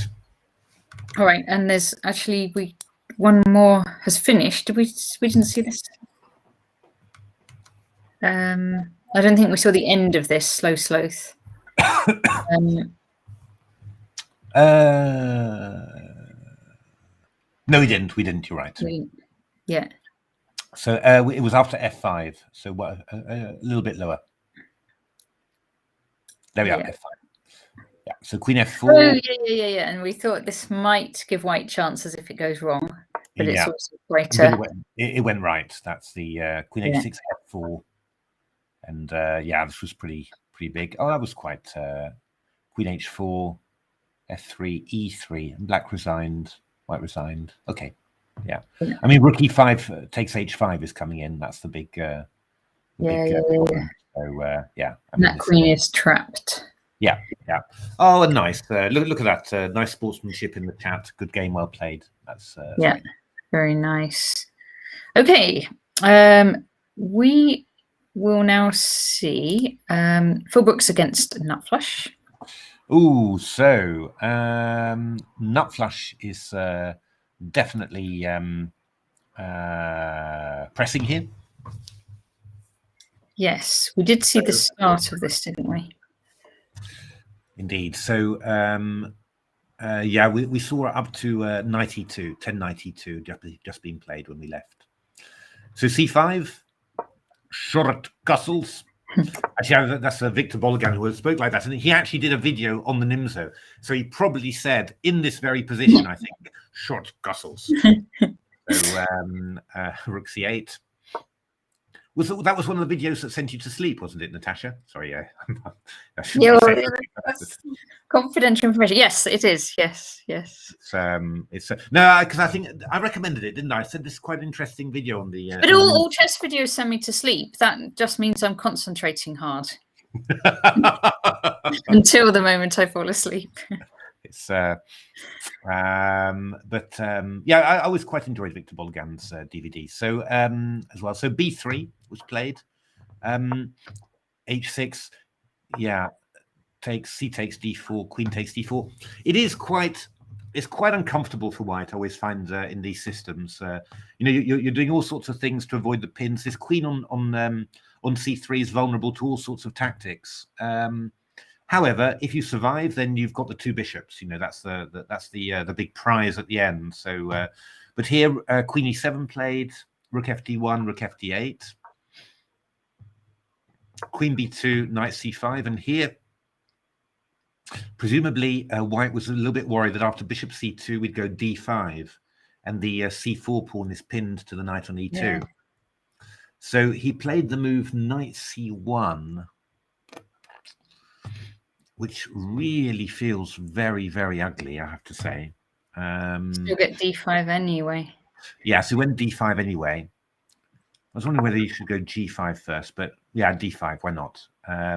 C takes d5, rook takes d5, bishop e2, choppy, and then queen d7 was played here. Just getting out of the pin, so the knight's going to be able to come to e4 or to d5. And yeah, it's just a little bit uncomfortable for white. Not going to be easy to get these the major pieces working. Yeah, black's pieces are way more active. Yeah, I mean, of course, I do notice actually that it's one of the things. You're commentating and you say, black looks a little bit better, but of course, during the game, I'd be much more nervous because I'd be thinking, okay, I'm a bit better, but is it enough to win? You don't. That's why you've always got to watch out a little bit with commentators when we're sort of talking about these games because if we say, oh, we found the slight edge, that's good, but is it enough to win? Well, we leave it over to the players really. So, but this is very pleasant for black. So black's played it very well so far. So. Yeah. Okay. I would expect black to be able to make something of this, and maybe get a pawn or a weakness somewhere. Shove 7 has finished. Against. Oh yeah, that was the game where game, wasn't it? Yeah, where black played g5, g4, but really overcooked it a little bit. So no, it's a bit higher that we left it. We left after queen takes e4. After rook e7, actually, we left it. Sorry, rook e7. So I said we could even go after the h pawn, and indeed that's what white did. It's done. Chopped it and went e4. And no, this is very solid. I mean, white played this very well. Not doing anything complicated, not going for the quickest win, but just going for a very simple win. And fine. Yeah, this is very good technique.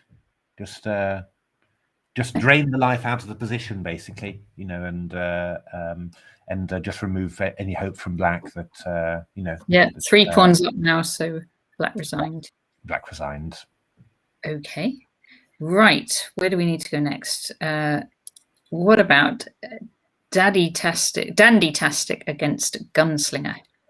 Daddy-tastic. That sounds reminds me of Big Daddy. In the wrestling. Did you ever watch that? You probably never did, actually. Of course I did. Big Daddy against Giant Haystack. Oh! Of course I did. Sunday afternoons. Sunday afternoon wrestling. Yeah, that was cool. Giant Haystack had another guy who helped him, wasn't he? He was sort of like a mini haystack. Yeah. So the Big Daddy always scared him, didn't he? That was always the... Right. We'll have a quick look at this, and then we're going to head across to Checkmate a lot and win Whimsical Jam. Ooh, all right. So Queen D7 was where we saw it. There we go. Doink. So Bishop C2, yeah, Knight D5, Queen D3, G6, Knight E4, F5. Got to watch out a little bit for your bishop on H4, but in principle, all good. Bishop B3, check, getting out of that. King G7, Queen D2, F4, F3, very good. G5, Bishop F2. In principle, White's got a very nice position here. You know, Yeah. really, I mean, Black's quite well entrenched on the old D5 square, but White's got this gorgeous. Yeah, I'm not sure I would have swapped off, although it's not bad at all. Rook E2. Yeah, maybe it's just a good plan actually. You like the knight on E5? Were you about to say? Yeah, and White's going to go Rook E1 and then probably just withdraw it at some stage. Just cover C4, so you can't have Knight C4, and then the black king side's very weak here. So, yeah. Bristol Pete, I don't remember Kendo Nagasaki. Kendo Nagasaki, yeah, absolutely wonderful. He was great, Kendo Nagasaki. Okay, we're going to see checkmate a lot in women's. I think if you look back at it, you might feel that it doesn't really fit into our year and the way that certain characters and countries etc. are portrayed. But yeah, it felt for the time watching it as a tiny kid, it felt very, very exciting, I have to say. We got further than here, didn't we? Oh, this was your line. Yeah, I was having a bit of a you did a whole lot of exchanging, and I was having a bit of a whinge about that, wasn't I? Really? You were. Okay, bishop b5, rook d8. So rook e1, a6, a6. Oh, a little bit of tactics there. Bishop a6. We've got knight b8. So bishop a6, knight b8, and it's a double attack on this bishop and this knight. Bishop and rook, exactly. Yes. So bishop f1 was played. b5, knight a5. Oh, yeah. Threatening Bork. So knight b8. Sorry, I'm in a bit of a Russian mood today. It's the problem of doing these streams after you've been at work. You're just in a slightly different mood. Knight ab7. Rook d7, now g3. Checkmate a lot is trying to redeploy this bishop, it looks like. Well, no, he's trying to play f4, what he played on this next move, actually, which is quite dangerous. Because obviously, if he takes f4, we have knight f5 check. So some danger here for black. However, are you still there, Natasha? Oh, yeah. I've got to click that thing or it will log me out, won't it? Weird, isn't it, how that goes? I mean, I'm quite obviously here. I've been playing moves for like solidly. Yeah, no, it's true. I never quite understand how that goes. But this is a very clever tactic from black. So just in time, really, just absolutely at the last moment, just breaking up this white structure. Yeah, so we have to take it pretty much. We have to take it, yeah, I think. So rook takes d6, and then takes, and then knight b7. Yeah. So, I mean, if he goes something like king e7, then I'll probably take on e5 twice, which I think is probably just going to be good for white. Just looks like a pawn up to me. So I think you go to attack this knight. Yeah, I get king c7, but then I go knight c5.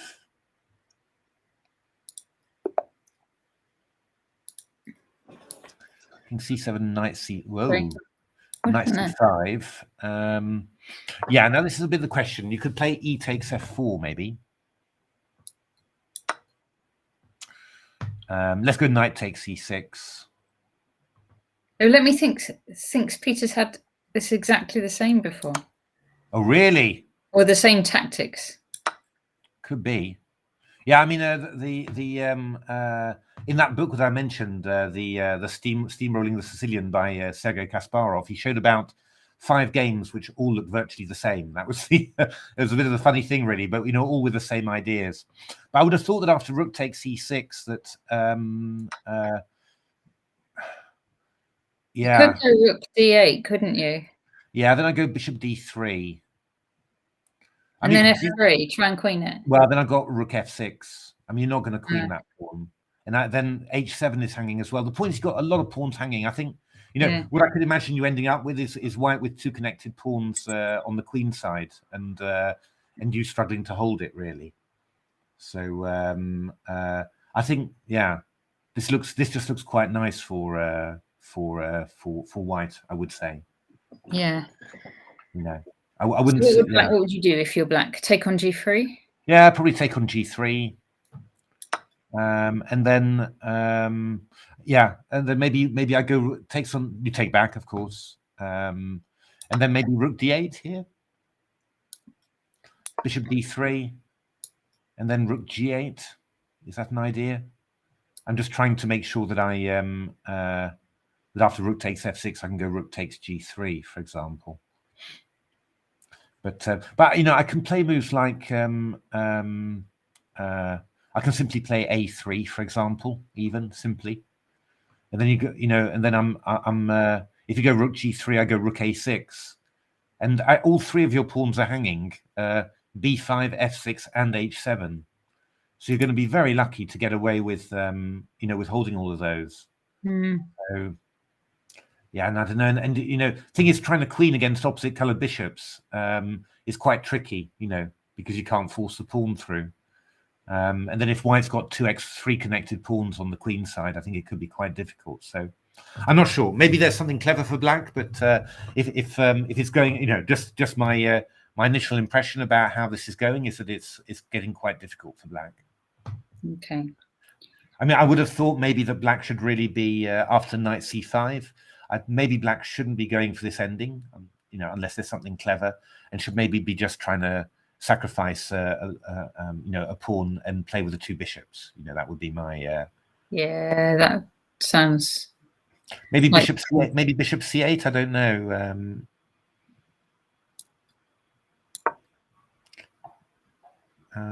Oh wait a minute! Am I getting a clever idea? What about rook d8? Are you still just bishop d3? Yeah. Yeah, so they always play bishop d3 there. Because I actually so after f takes e5, of course I could go rook e8.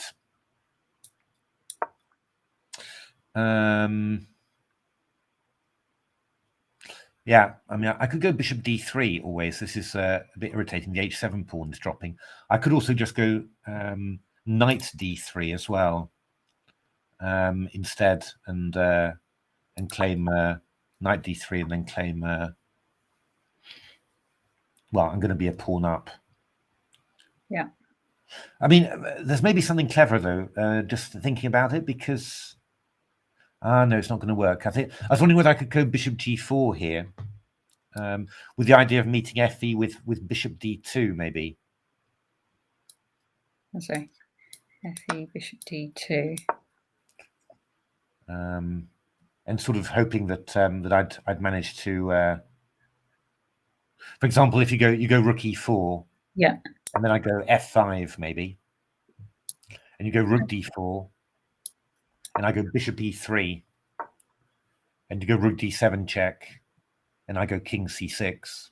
Yeah, and you're losing. Well, this is fine now. Yeah, this is fine now. So. So I mean, bishop g4 is possible, but I can also take on a6 as well, which is maybe less good, because I take on a6 with check. You go king b6, and I go knight b4. And then if you go ef, I go knight d5 check takes f4. Sorry, knight d5 check takes.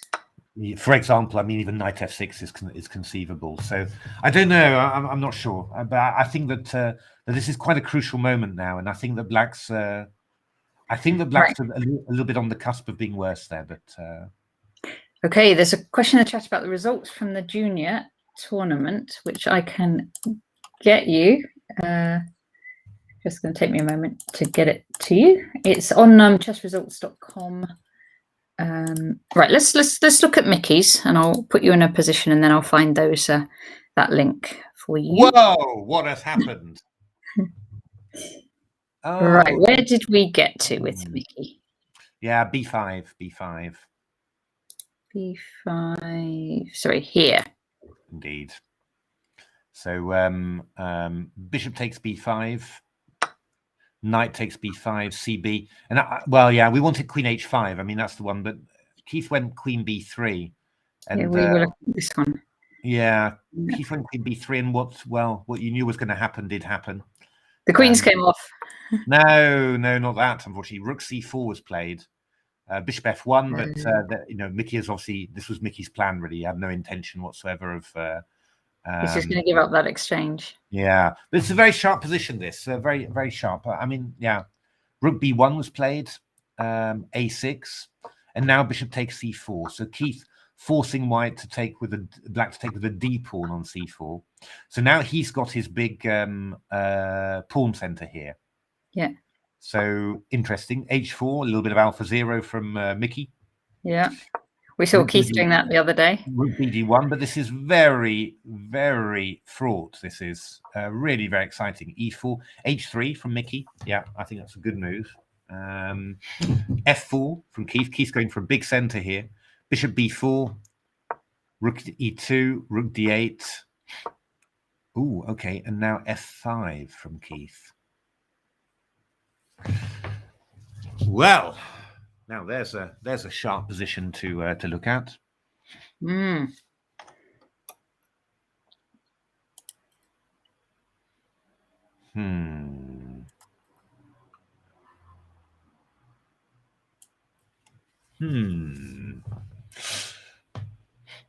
Yeah, I don't really know what to make of this one.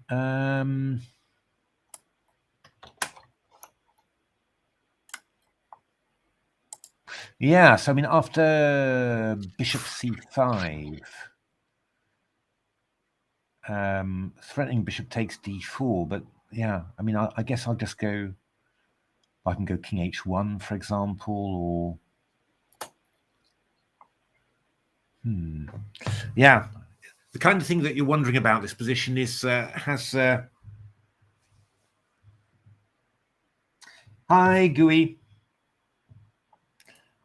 Oh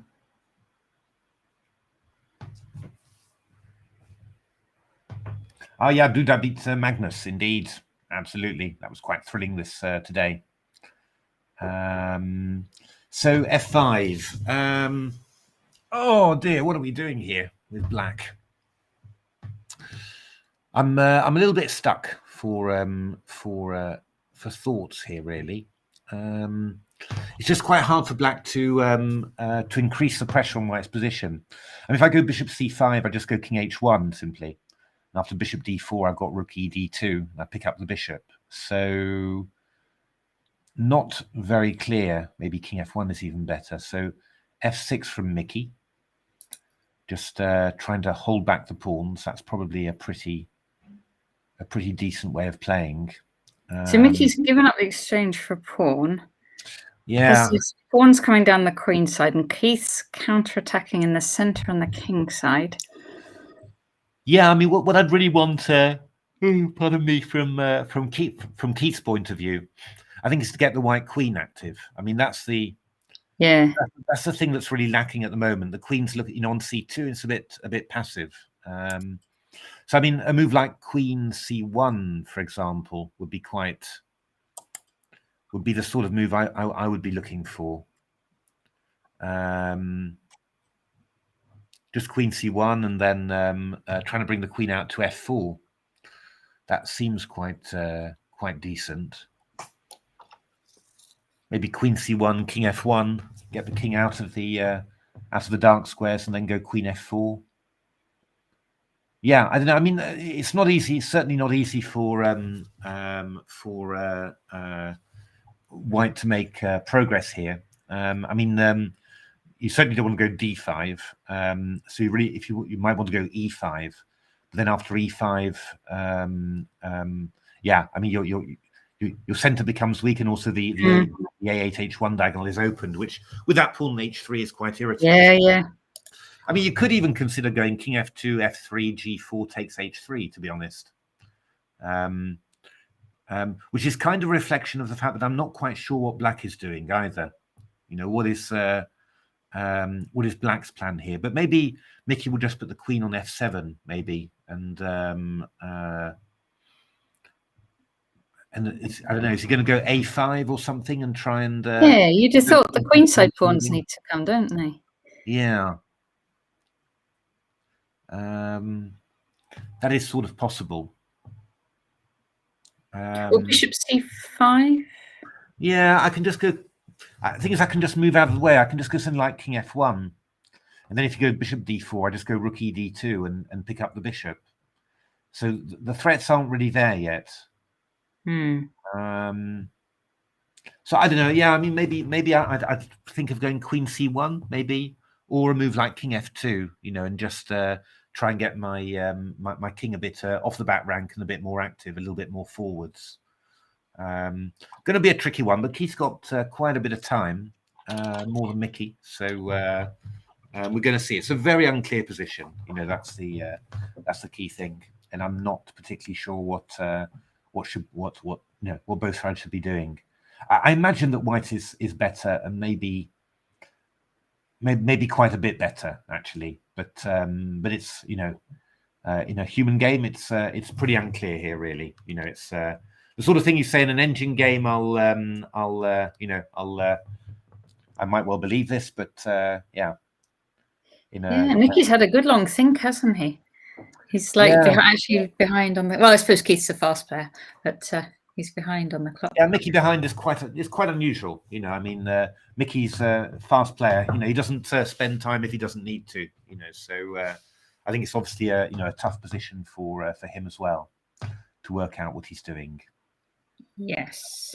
Shall we check back in on Diamond and Frederick the mate? Ooh, okay. So wow, we've had a bit of a clash there, but it looks like White's emerged a bit better from this one.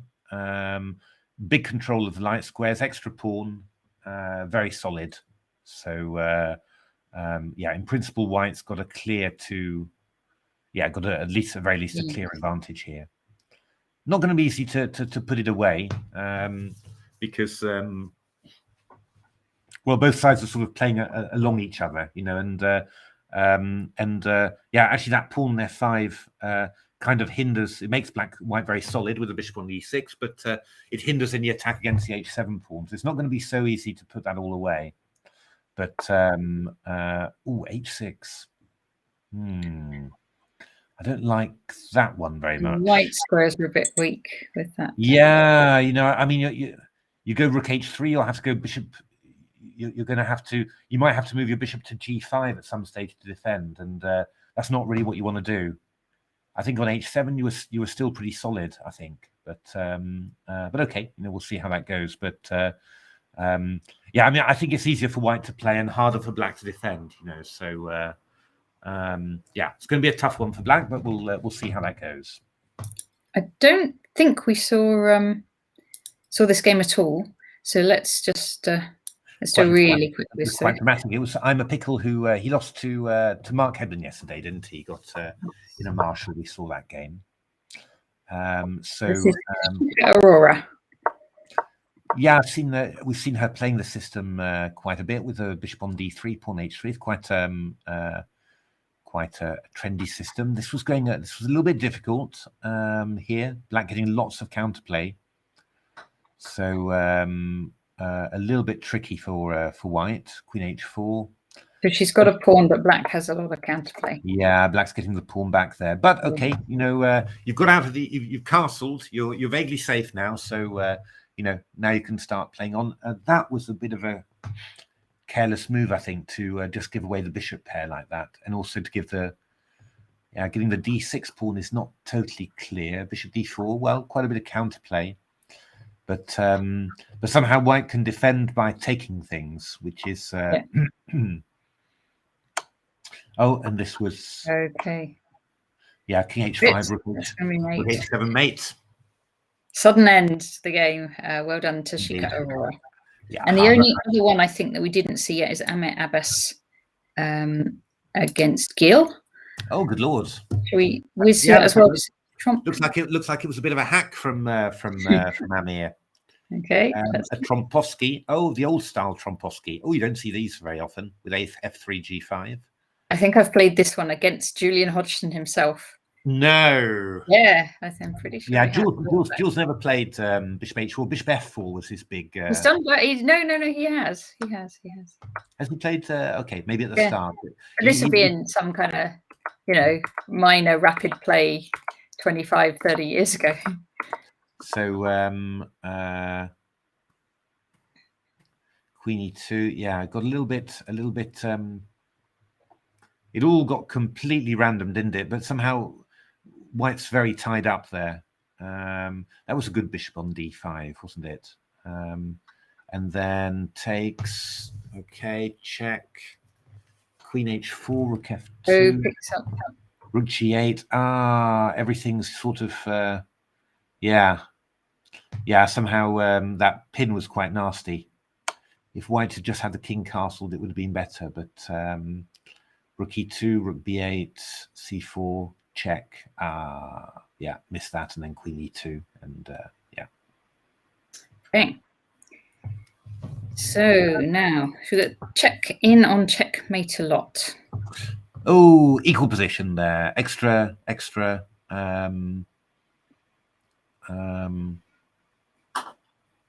Yes, we noticed he hasn't played. I don't know why particularly. So this is maybe White missed a bit of a trick there. Maybe, I don't know. It was so after White went in for this, but then ended up exchanging off the rooks, and of course this ending is just a draw. This is a very easy draw for Black. So there's no hope whatsoever for White to win this. So probably playing Rook takes H7, I think, was we needed to look for something else, and rather than I mean H takes G3, Rook D6.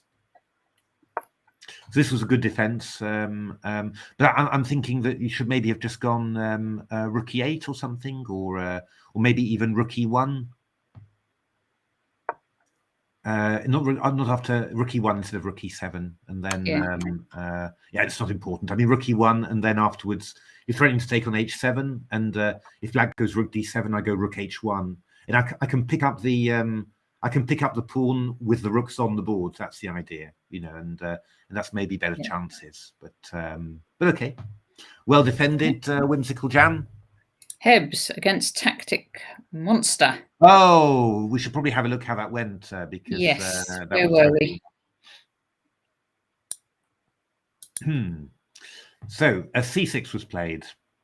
Yeah, we were looking at all sorts of lines. It was very, very complicated. I was wondering about E5 here, but B takes C6, Bishop takes C. Oh, okay, Bishop takes C6. We thought this was nothing at all. Yeah, Knight takes C6. We thought was the. But okay, Knight takes C3, takes Rook B8. We thought would be fairly even, basically, which I think is correct. I don't think that's Rook B8. I mean, Black doesn't have any problems here really. But okay, I was expecting E6 here, to be honest. I think Knight E7, King H8, which looks pretty even really. Black played E5, quite sharp. Knight B5, Bishop G4. Rook DC1, Knight D2. Yeah, this is pretty sharp. This is probably quite good for Black, I think. But Mark played Rook C2, E4, Rook C1, Knight F3 check, King G2. And now Knight E5. So Black's keeping on attacking here. Knight takes A7, giving the A7 pawn away. Bishop F3 check, King G1, Knight D3. It's nice having that bishop. Oh yeah, these Black Rook F1. So Rook threatening. F8, A4, and then Rook B2. Okay, yeah. If you go Rook Black's got active pieces, White's got a passed A pawn. Yeah, I mean, I would have thought something more like Rook B3, to be honest, with Black. And then put the rook on b3, and then afterwards it can go behind a3 if the a pawn advances. And I would have thought you'd be playing something like h5, h4, and trying to open all that up. It's a very complicated position. I mean, so we'll have a look. But rook b2, takes. I'm sort of wondering. This a pawn suddenly looks quite Yeah.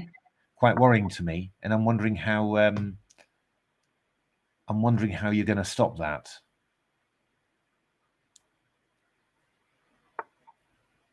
Knight d3 played. Okay, but if I go knight, yeah, okay. There's going to be God. There's going to be all sorts of tactics here, aren't there? So if I go a6, you could probably go knight c5. Sonia says black needs a knight on h3, which is true. That would be checkmate. He does indeed. I'm guessing that after a6, we can play knight c5, and then that would pick up the probably pick up the a6 pawn. Though I'm not certain of anything in this position. You could defend it, couldn't you? Well, how? Bishop, say. Bishop here.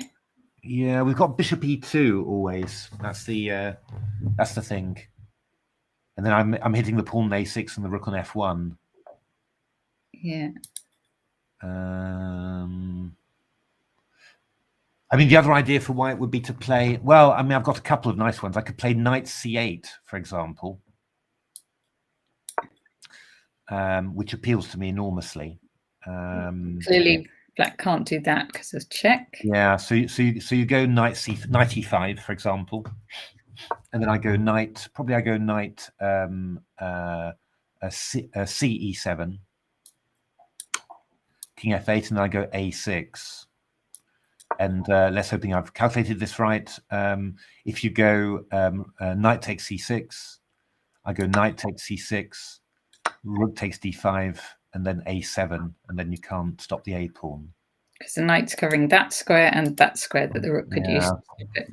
Yeah, I mean, even if the rook could go to b8, I could go knight b8, you know, so that's so I don't know. I'm not sure, but I have the feeling that this looks promising for Mark.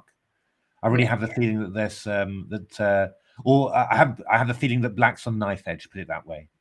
And Mark's okay. Crowd's asking for Arkle Adams. Ooh, I'm not. So he did do this bishop c5 thing. We got f6, didn't we? Yeah, but he's played g4, king h1. This is bishop c5, king h1. Yeah. The thing is, you know, well, we've seen enough of these with AlphaZero, haven't we? That, you know, it's very worrying. That pawn on h3 is really worrying with the this king has no squares to move to.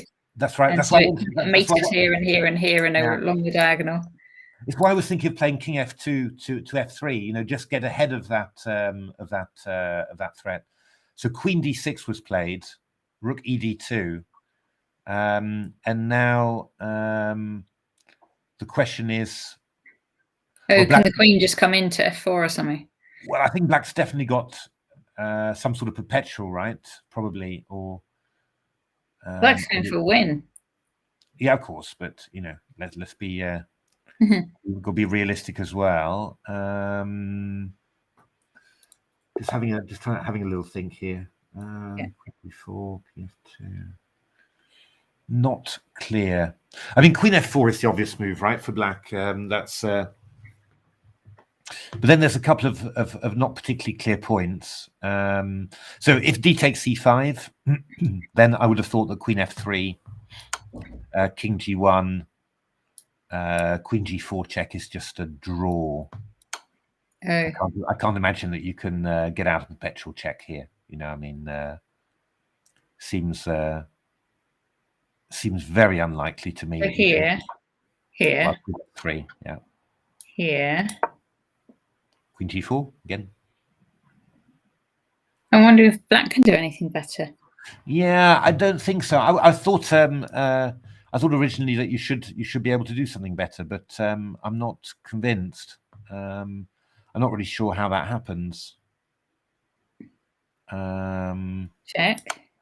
Yeah, I could even go rook f2 in this position.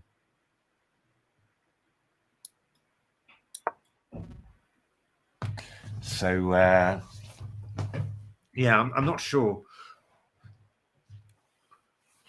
Yeah. I mean, the other thing is that after Queen F4, I've maybe got Rook F2 as well, which shouldn't be discounted. Rook F2 here. Yeah. And after Queen G4, I go Rook G1. So obviously DC, I've got Rook D1, but I go Rook G1, and then I'm going to go D takes C5. So, White's winning there. So I'm not sure. Yeah, Queen F4 doesn't seem to really do the biz.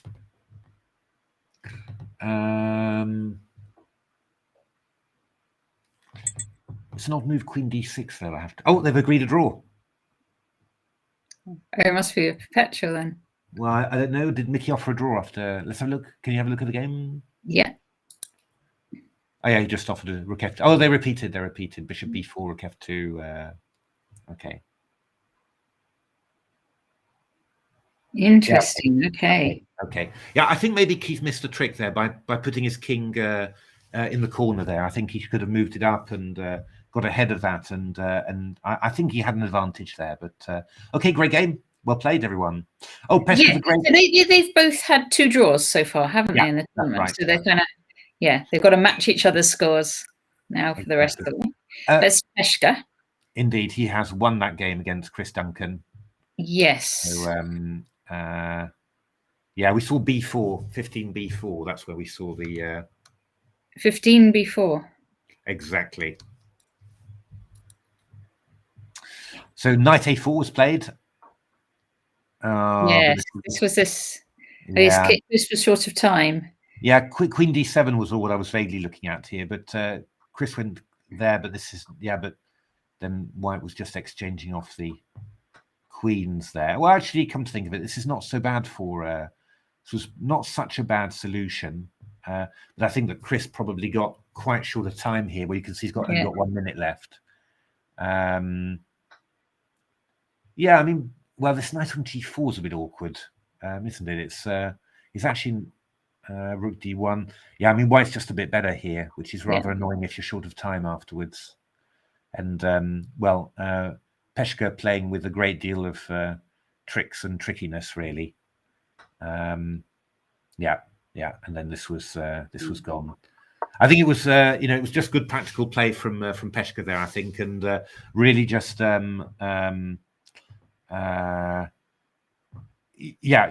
just taking a practical decision and then putting all the pressure on Black, and I think that was quite okay. Let's see. Nut flush. So nut flush is indeed pressing, but White holding on grimly. And always the slight danger here for Black is that you push, and then afterwards, maybe you don't quite succeed. Then White just has the 2 bishops and is a little bit better. So there's always that little danger in the position there. I mean, Black's played very actively here, but I'm not quite sure how he's going to take the next step. Maybe he wants his bishop over here. We're going to get hit by E4. That's the problem. That's the move that's going to get us. I mean, maybe we should be looking for knight D3 just to get that bishop really active. It's possible. Bishop takes. It's not so silly. I mean, if I go knight D3 and then you take it, I play bishop D1. Then I'm threatening knight B1 just to. Or even bishop to B1 just to shut out that rook on A1 from anything. So that might be the active way to do it. Okay, G5, but I'm a little bit worried about bishop E1 now, I have to say. Bishop straight back here. Yeah. So. Well, no. In all fairness, there's no actual threat yet because. Where's that? No, there is. Bishop D2, Rook D8. There's Rook A2. So you go Rook D8. Maybe we Rook D8 already. Yeah. We'll go Rook D8 already. And then I'll go Bishop C2, I think, maybe. And Bishop C2. It's all a bit grovelly. I mean, I'm not. I'm certainly, not claiming that this is. But I'm also not. I mean, could I even go instead of bishop c2, which is completely possible? Could I also go rook a2? Actually, oh no, sorry, knight c4 is. We've got some kind of tricks, haven't we? Knight c4. Sorry, I thought I missed that the bishop on a6 is protected. I can't go bishop e2. Silly. So just bishop c2 then. I think we'll go.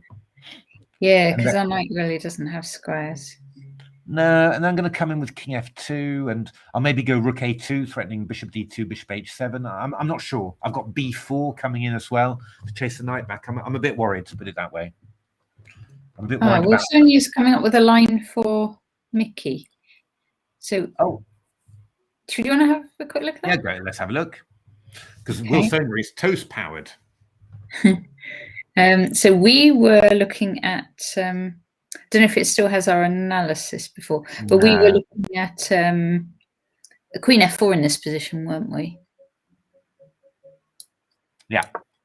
And Will Sonia's saying, so rook d2, queen f4, dc, rook takes, queen takes, king g1. Oh, you want to take all the pawns, do you, Will Sonia? Oh, c3. Because if queen takes, we go queen d5 check here. Queen d5 check here. A queen d5 check takes c2. Oh, Will Sonia, gold coins on the board. Virtual gold coins on the board. Beautiful. What a line! What a line, Will Sonia. Queen f4, d takes c5, rook d2, queen d2, check, king g1, c3. It works. It works. Wow, Will Sonia. Amazing. I suppose what you could do is. But we weren't looking at takes on c5, were we? Well, we suggested rook f2. Yeah, that was. Well, we looked at d takes c5 actually, and we said that it was a draw. So Will Sonia is refuting us there.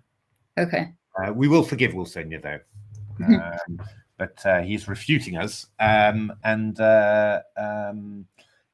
but rook f2 was what we were looking at indeed. Queen d6, and then I checkmate a lot. Queen d6, and then yeah, you'd have to think about what you want to do there. I mean, the point, I think g4. Yeah, I think black's fine in this position. I think you just go back to d6, and probably it's a similar sort of repetition to what we saw in the game. You know. Okay. Rook fd2, and it's just. I mean, you could do stuff here like g5, for example. You know, because with the queen on d6, there is a threat of bishop d4. Sorry, because bishop d4. Rook fd2, you go queen e5. So yeah, probably this is drawn by now. But I think if you brought the king out, it would have been better chances maybe. Okay, brilliant. Well done, Will Sonia. Well done. Excellent spot. All our jinxing of you has obviously paid borne fruit. Okay. So, Diamond Naught, Frederick the mate, and actually when we left it, Diamond Naught was a couple of pawns up. That's nasty. Bishop f4. And he is still looking nasty. Yeah.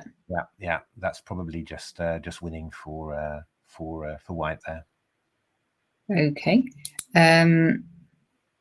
Phil Brooks against not flush. Still thinking. White's still thinking here. Right? Yeah. But I think the bishop e1 flushes off for the draw. Whoa, sneaky. That's why White's thinking. Good. Yeah. He's going to have a good tournament tactics there. Hebs against Tactic Monster. And so when we left this, we were looking at White's A pawn and thinking that was quite going to be hard to stop. Yeah, but I'm not quite sure what Hebs is. Because he gave up the exchange there. But this doesn't look at all. This doesn't look at all. So where were we? A5. Yeah, so knight d3. Hebs went rook b1, which is also a sensible move. Knight c5. He used our trick knight c8. Yeah. King f8. Knight cb6. Bishop e2. And now he played this rook b5. Okay. So he must be thinking the pawn is queening with that. Yeah, but it's just not. Yeah. Okay. All right. So he's threatening to come in on d7. Yeah, but you just never. Yeah. You've got to draw at best here. I mean, with white, it's. Hi, Theo. Hi, Whimsical Jam. Where did he go wrong? Matthew didn't like the opening too much because it swapped off queens and got the pawn structure a bit weak quite early. Yeah, it's a matter of taste, but that's. Yeah, I thought that was. I always think that 7d4 is a lot stronger in that line rather than 7 bishop e6. I think there was a game of Gelfand recently as well, but that was my. It was my idea originally, I believe. I think I was the first person who came up with it and analysed it, but I saw Gelfand playing a game with it. It was very, very dangerous. But it's just those sort of endings, I find them. It's easier to go wrong as black than to go wrong as white. Really, that's why. But very well played. Good draw, well held. So really well played, Whimsical Jam. Yeah, no, I think Mark's just in a bit of trouble here.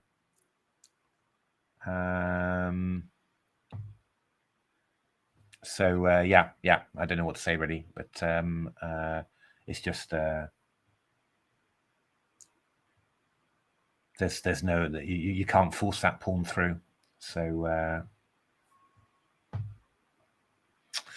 should we have a look at a Gunslinger? Yes. Okay, so Jonathan Mackay. Ooh, so we've got some. Indeed. So Black's doing a bit of a grindy here. In principle, you would have thought that the Black's got very good chances here because I've actually just got Rook A3 check, haven't I? Come to think of it. And then the only thing I've got to watch out for is that I don't get myself mated or forked. Mm-hmm. So, I mean, Rook A3 check, because the funny thing would be if I went Rook A3 check, King D4, Rook takes F3, then you could go Knight E3 check, which would be, or even better, Knight H6 check. Sorry, Knight H6 checkmate is the way, of course. Checkmate. So Black Indeed. Should not attempt this plan. Indeed. But I think that if you just go after King D4, you go Rook D3 check first. And after King C4, then you go Rook takes F3. And this has the advantage that you're not getting checkmated. That's always... Which I've always found to be an advantage. Yeah. So yeah, maybe now just the only thing you have to check after Rook A3 check is whether the king can't go back to D2 and cause problems. Oh, instead of King D4, King. Yeah. So 48 King D2. But again, I could play Rook D3 check. I've just spotted, and then Rook takes F3. So yeah, this is just winning for Black. So it looks like Gunslinger is going to add another notch to his gun. Let's have a look. Unagi, we've got another game still going there. Yeah. Ooh. Unagi, da-da-da-da-da-dum. Queen for a rook and knight, but this is going to be good for the queen, you would think, as long as white doesn't get pinned. There is a tiny little trapperoonie in there, but I mean, even Rook F3 would be good because Rook G8 allows Rook H3 check. So that would be my my tip for greatness. There we go. But I mean, pretty much anything wins really. Queen H5 check picks up another pawn. Queen H6 check maybe is even better. King G8, Rook F3. Yeah. So yeah, that's pretty much. Okay, so we only have these 3 games going. Let's see, Hebs and Tactic Monster. Now, Tactic Monster's running very low on time. Yeah, that's always Tactic Monster's problem there. That would be yeah, that would really be the best thing that he could, if he could fix that, then oh, wait a minute. Then that would be a huge thing, I think, in actual fact. It's very good to see juniors thinking such a lot. You know, that is very good. But you've got to watch out as well, of course, because now this is a little bit. Oh, wait a minute. This is yeah. Well, this is big problems all of a sudden. Knight c6 now. Okay, and then if you take that knight, then this no. Rooks are hanging. So I go knight c6, rook c8, knight b8, rook b8, a7, rook a8, knight b6, winning for white. Let's do that. So just knight c6. Rook somewhere. Knight takes b8. Rook takes b8, a7. Rook a8, knight b6. No, I take a queen, knight b6. Yeah, with a check at the end. With knight c8 check at the end. So it looks like Hebs. Yes, Hebs is going to has tricked his opponent. He's played knight c6. Yeah, Hebs will see this. This is all right. Wow. Yeah, this is looking very good. Yeah, that's gone now. I'm backing Gunslinger on this one. Yeah, and this one. I'm also backing. Going to be gone as well. Yeah. Yeah, King G3 now would be the best, and then Rook H5 will be mate. Yes. Okay. So we'll stick with Hebs. Indeed. Who's going to have a long think?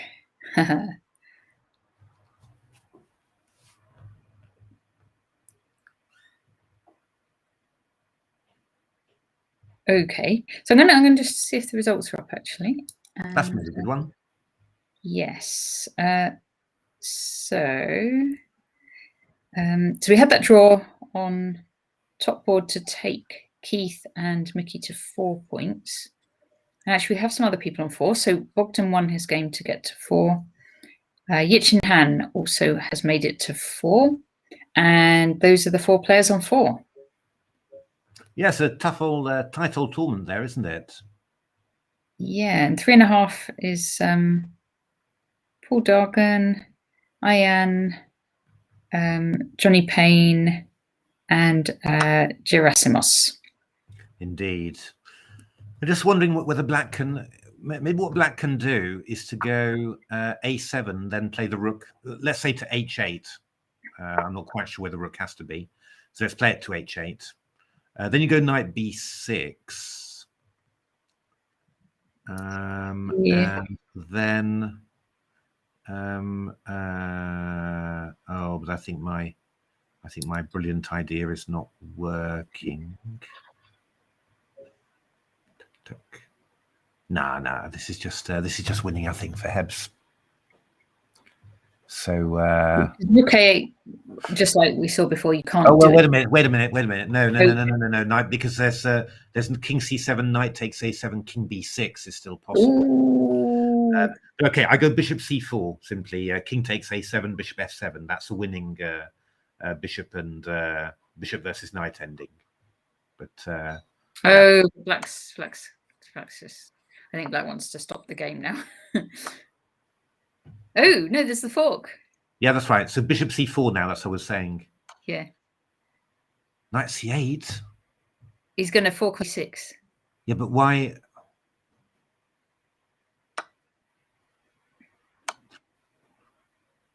Okay. So Hebs has chosen to have a knight rather than a bishop. But you'd probably prefer the bishop, right? I thought the bishop was... Thing is...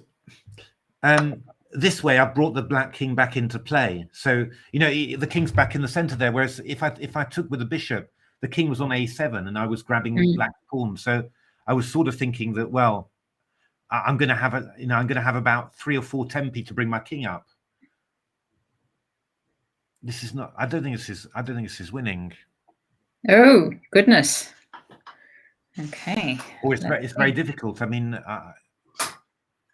He should maybe play h4. Yeah, but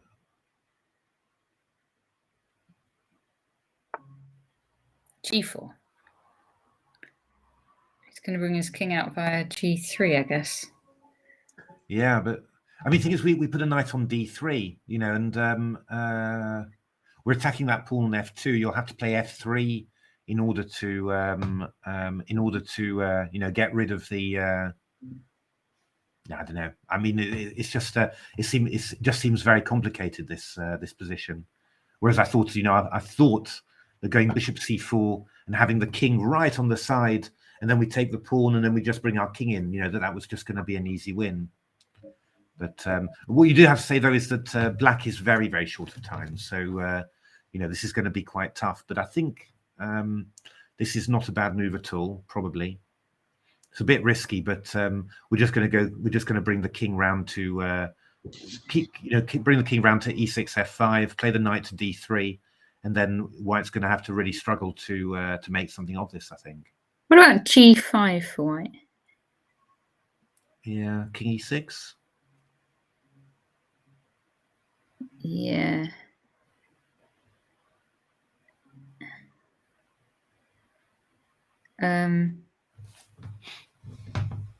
Yeah, we probably don't. We could go knight H8, but well, I mean, knight H8 with our knight locked away, won't we? I mean, knight H8 now is probably the most interesting of the possibilities, because after HG, knight G4, you've managed to bring this this pawn on G4 very close, so that could make it a little bit more tricky to defend.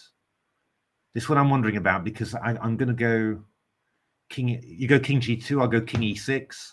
You go knight somewhere, and then I go king F5, and I'm in the zone, and then my knight's coming to D3. You know, because actually, if knight D8, I just go king D7.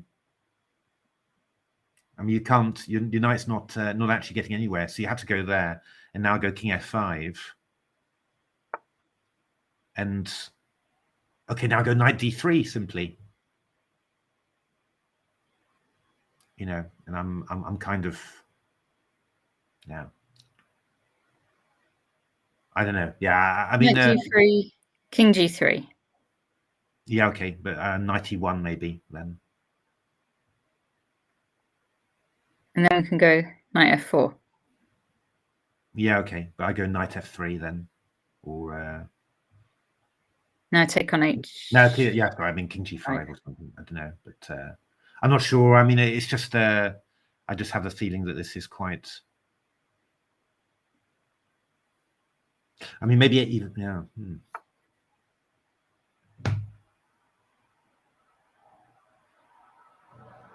Yeah.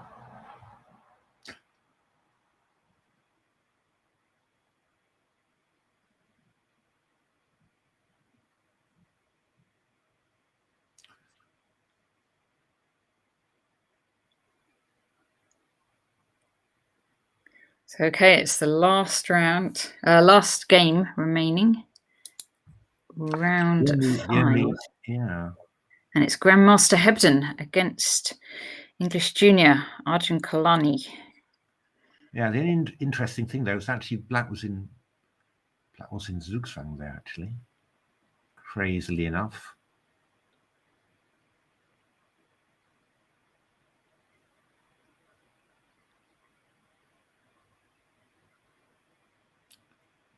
Yeah, I mean, you're going to go knight F4. I go king G5.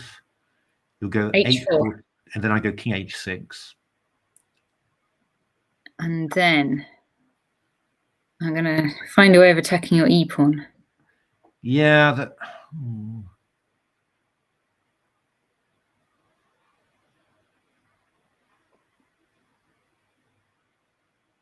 Problem is, as soon as I move my knight on F4, I go back to G6 with the king. That's the big problem. So.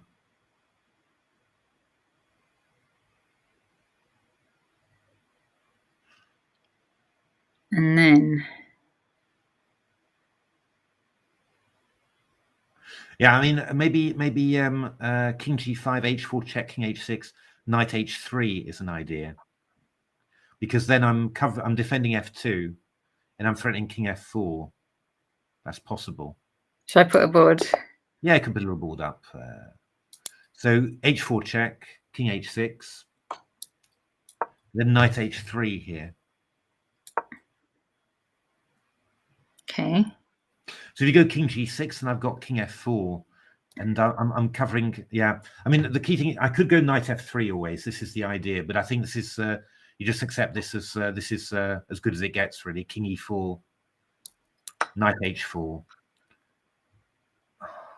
I imagine that this is drawn just because you've got this passed h pawn. You know that will tie down the knight. But this you know, this can be tricky. This can be tricky to deal with, I think. And it's not very. I mean, I'm assuming it's drawn, but it's not like it's, you know, like I know it's clear drawn. It's just I'm assuming that this is probably drawn. All right, let's say f4. Yeah, king f6 maybe.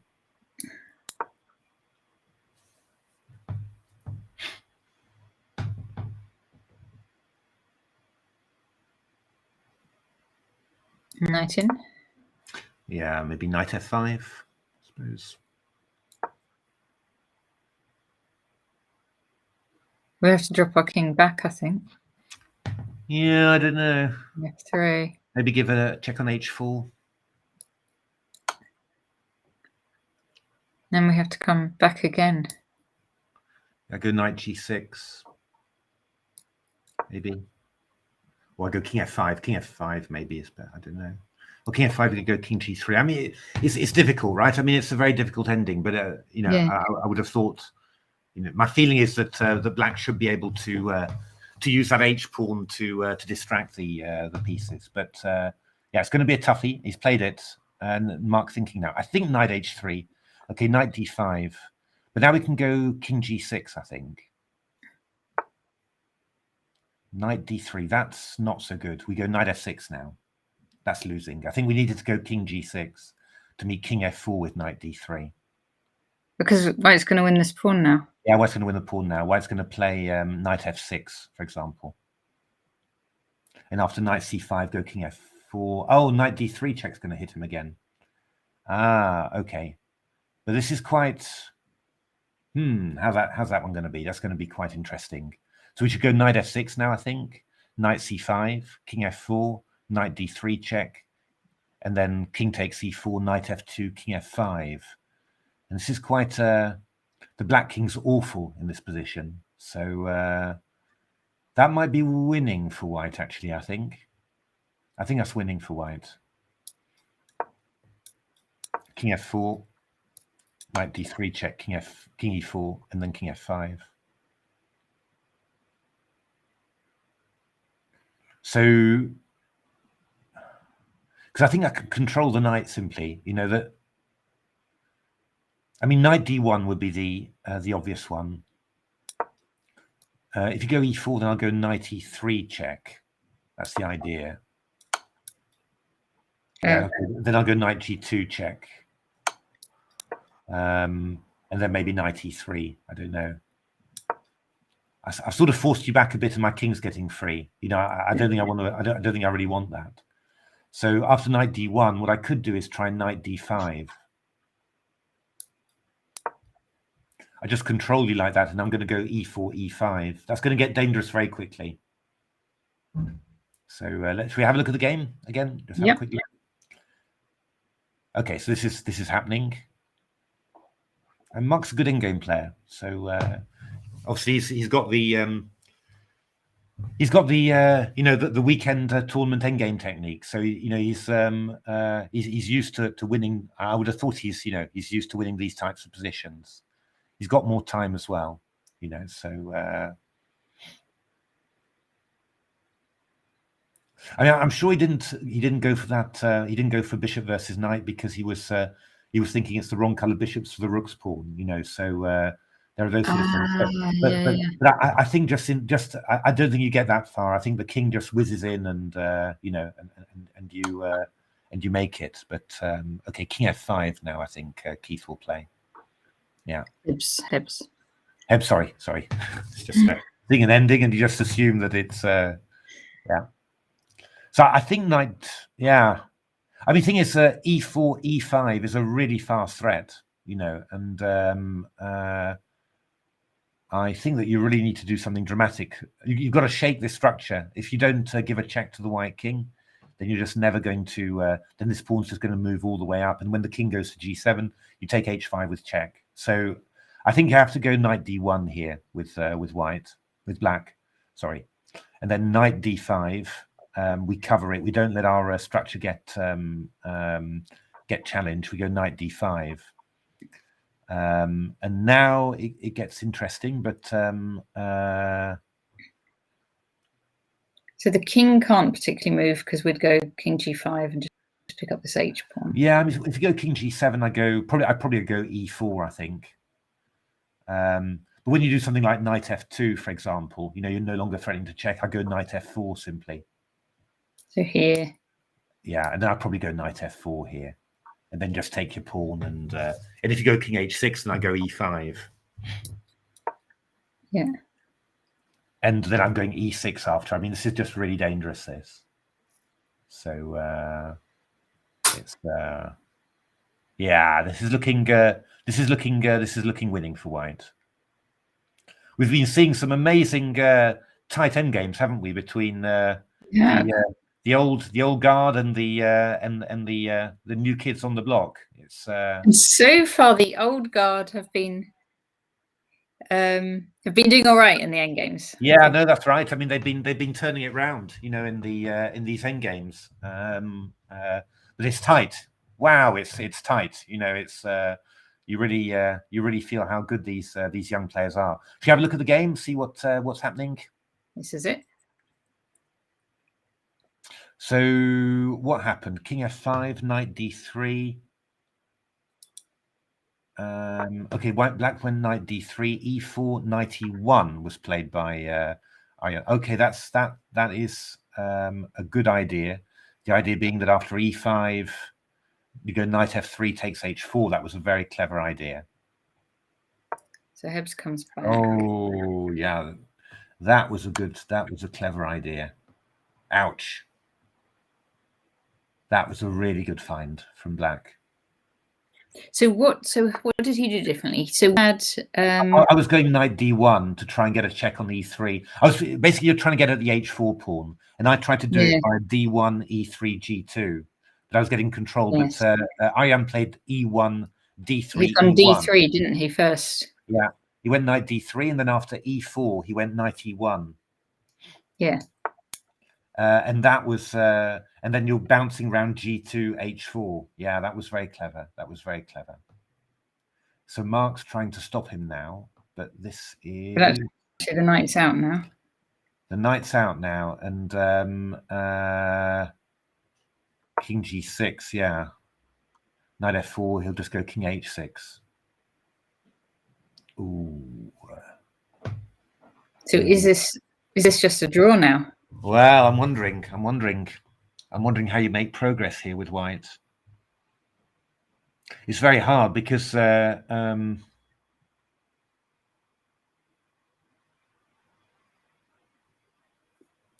the one good thing is pretty neat mark in the ending. Okay, yes, you're right. Yeah, I mean, you've got to give some checks here.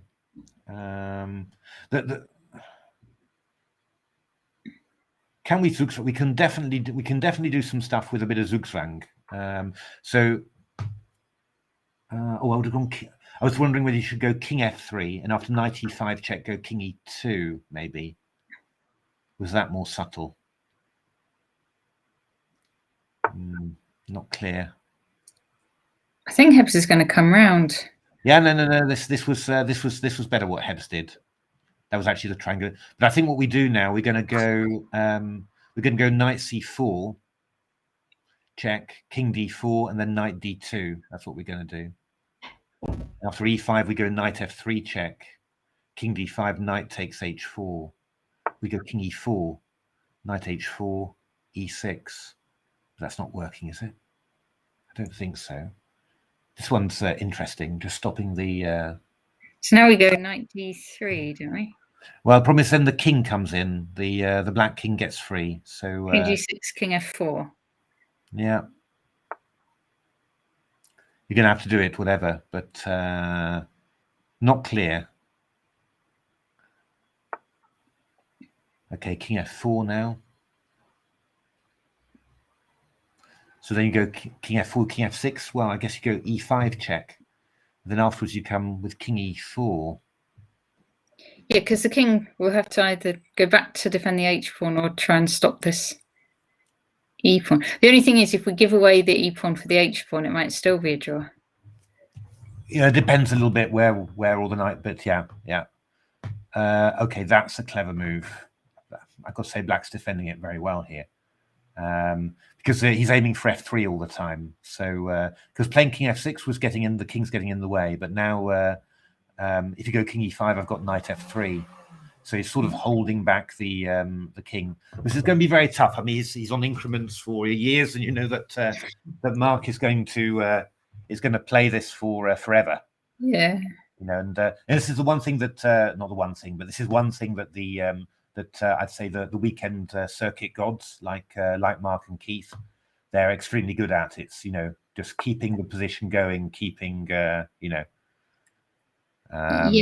Yeah, it can be equal the whole game, but then the grandmaster can get the point right at the end. Yeah, they trick you at the end. You know, I mean, it's yeah. I mean, that's part of the weekend circuit. You know, that's part of making all those points. So this is gonna be a tough one for Black to hold. But so far, he's doing exceptionally well. I have to say, he's really finding very good maneuvers here. All right, so can we? I'm looking at two different things. Knight f3, is that just a draw if Black takes?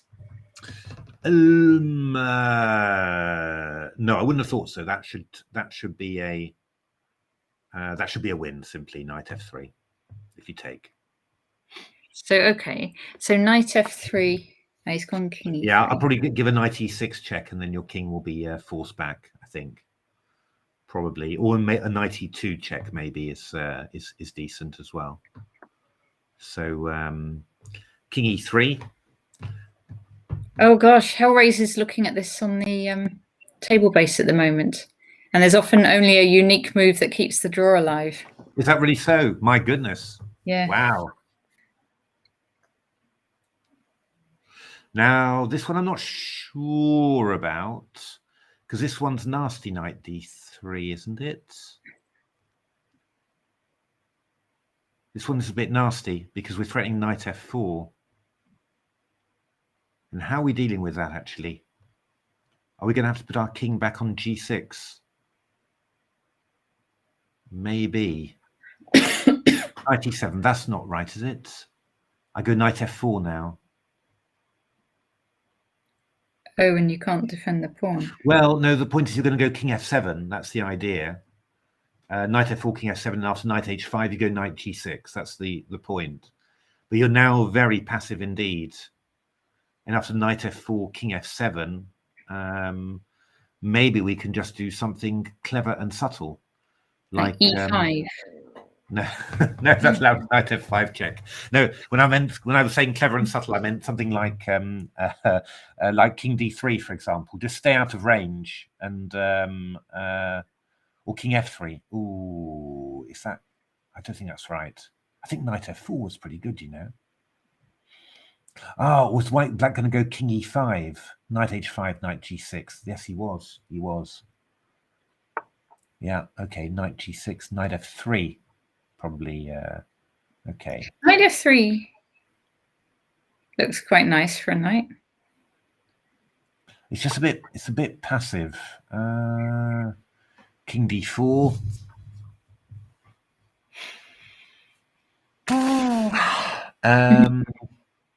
King d6, e5, king e6. What are we going to do? We can't go. Flush. We'll go king e4, won't we? Yeah, so knight f4 feels like the best one. Just get the knight a bit active, and you'll have knight g2 threats. Did nut flush miss anything? Do you remember? You were better with that. Nut flush, nut flush. Oh, with Black. Yeah, I didn't see anything. You were pressing all the time, but it was yeah. We didn't see it when we looked at it. We looked at it for a little while. We didn't see anything clear or anything. Okay, this is getting quite crucial now, because Oh, I think this has gone wrong. Really way too bad. I'm assuming black's been on increments since move 6. Yeah, well, more or less actually. The problem is now that king c5 allows king e4. So I think that this is gone wrong now. Gone wrong for who? For white now.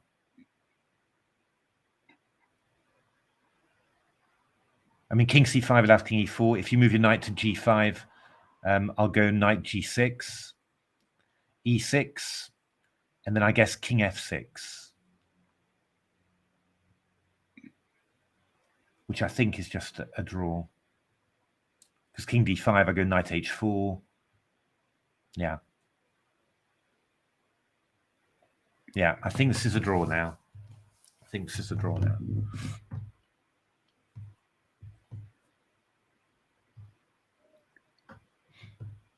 Yeah, and you could say white can try and maneuver a bit, but it's actually hard to even just maneuver a bit now. It's hard to maneuver now. Yeah, playing e5, I think, was a big. Yeah, that was something that probably should have been avoided. Quite seriously.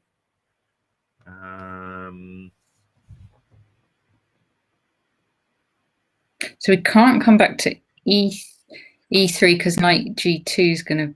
Oh no. So say we go king e3. Knight g6.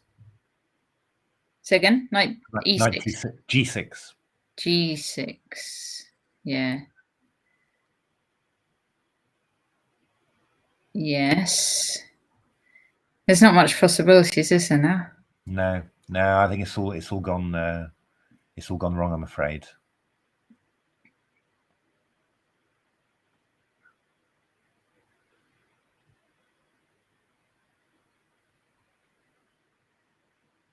Mark's spending all this time here, but I think, I can imagine it's a table-based win, but exceptionally complicated for.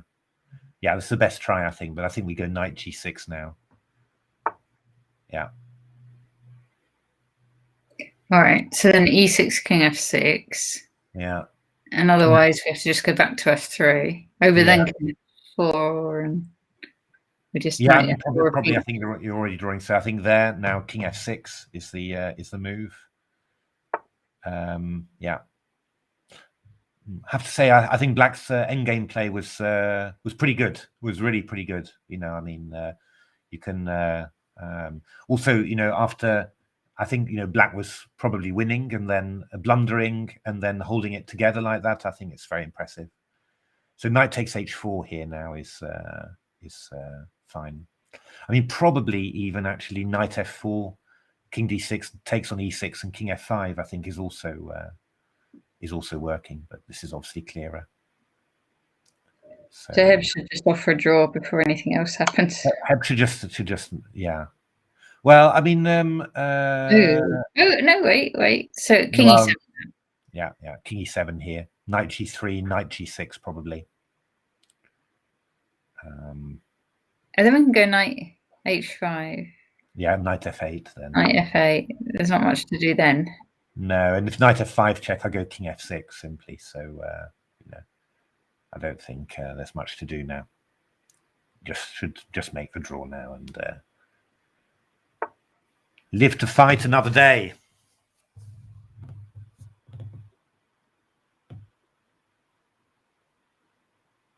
Yeah, knight g6 is the safest now. Yeah. Very solid. The safest very solid play from black on increments here. Knight f8. Yeah, now. Amazing. Well, really, you've got to say. Shows good patience, doesn't it?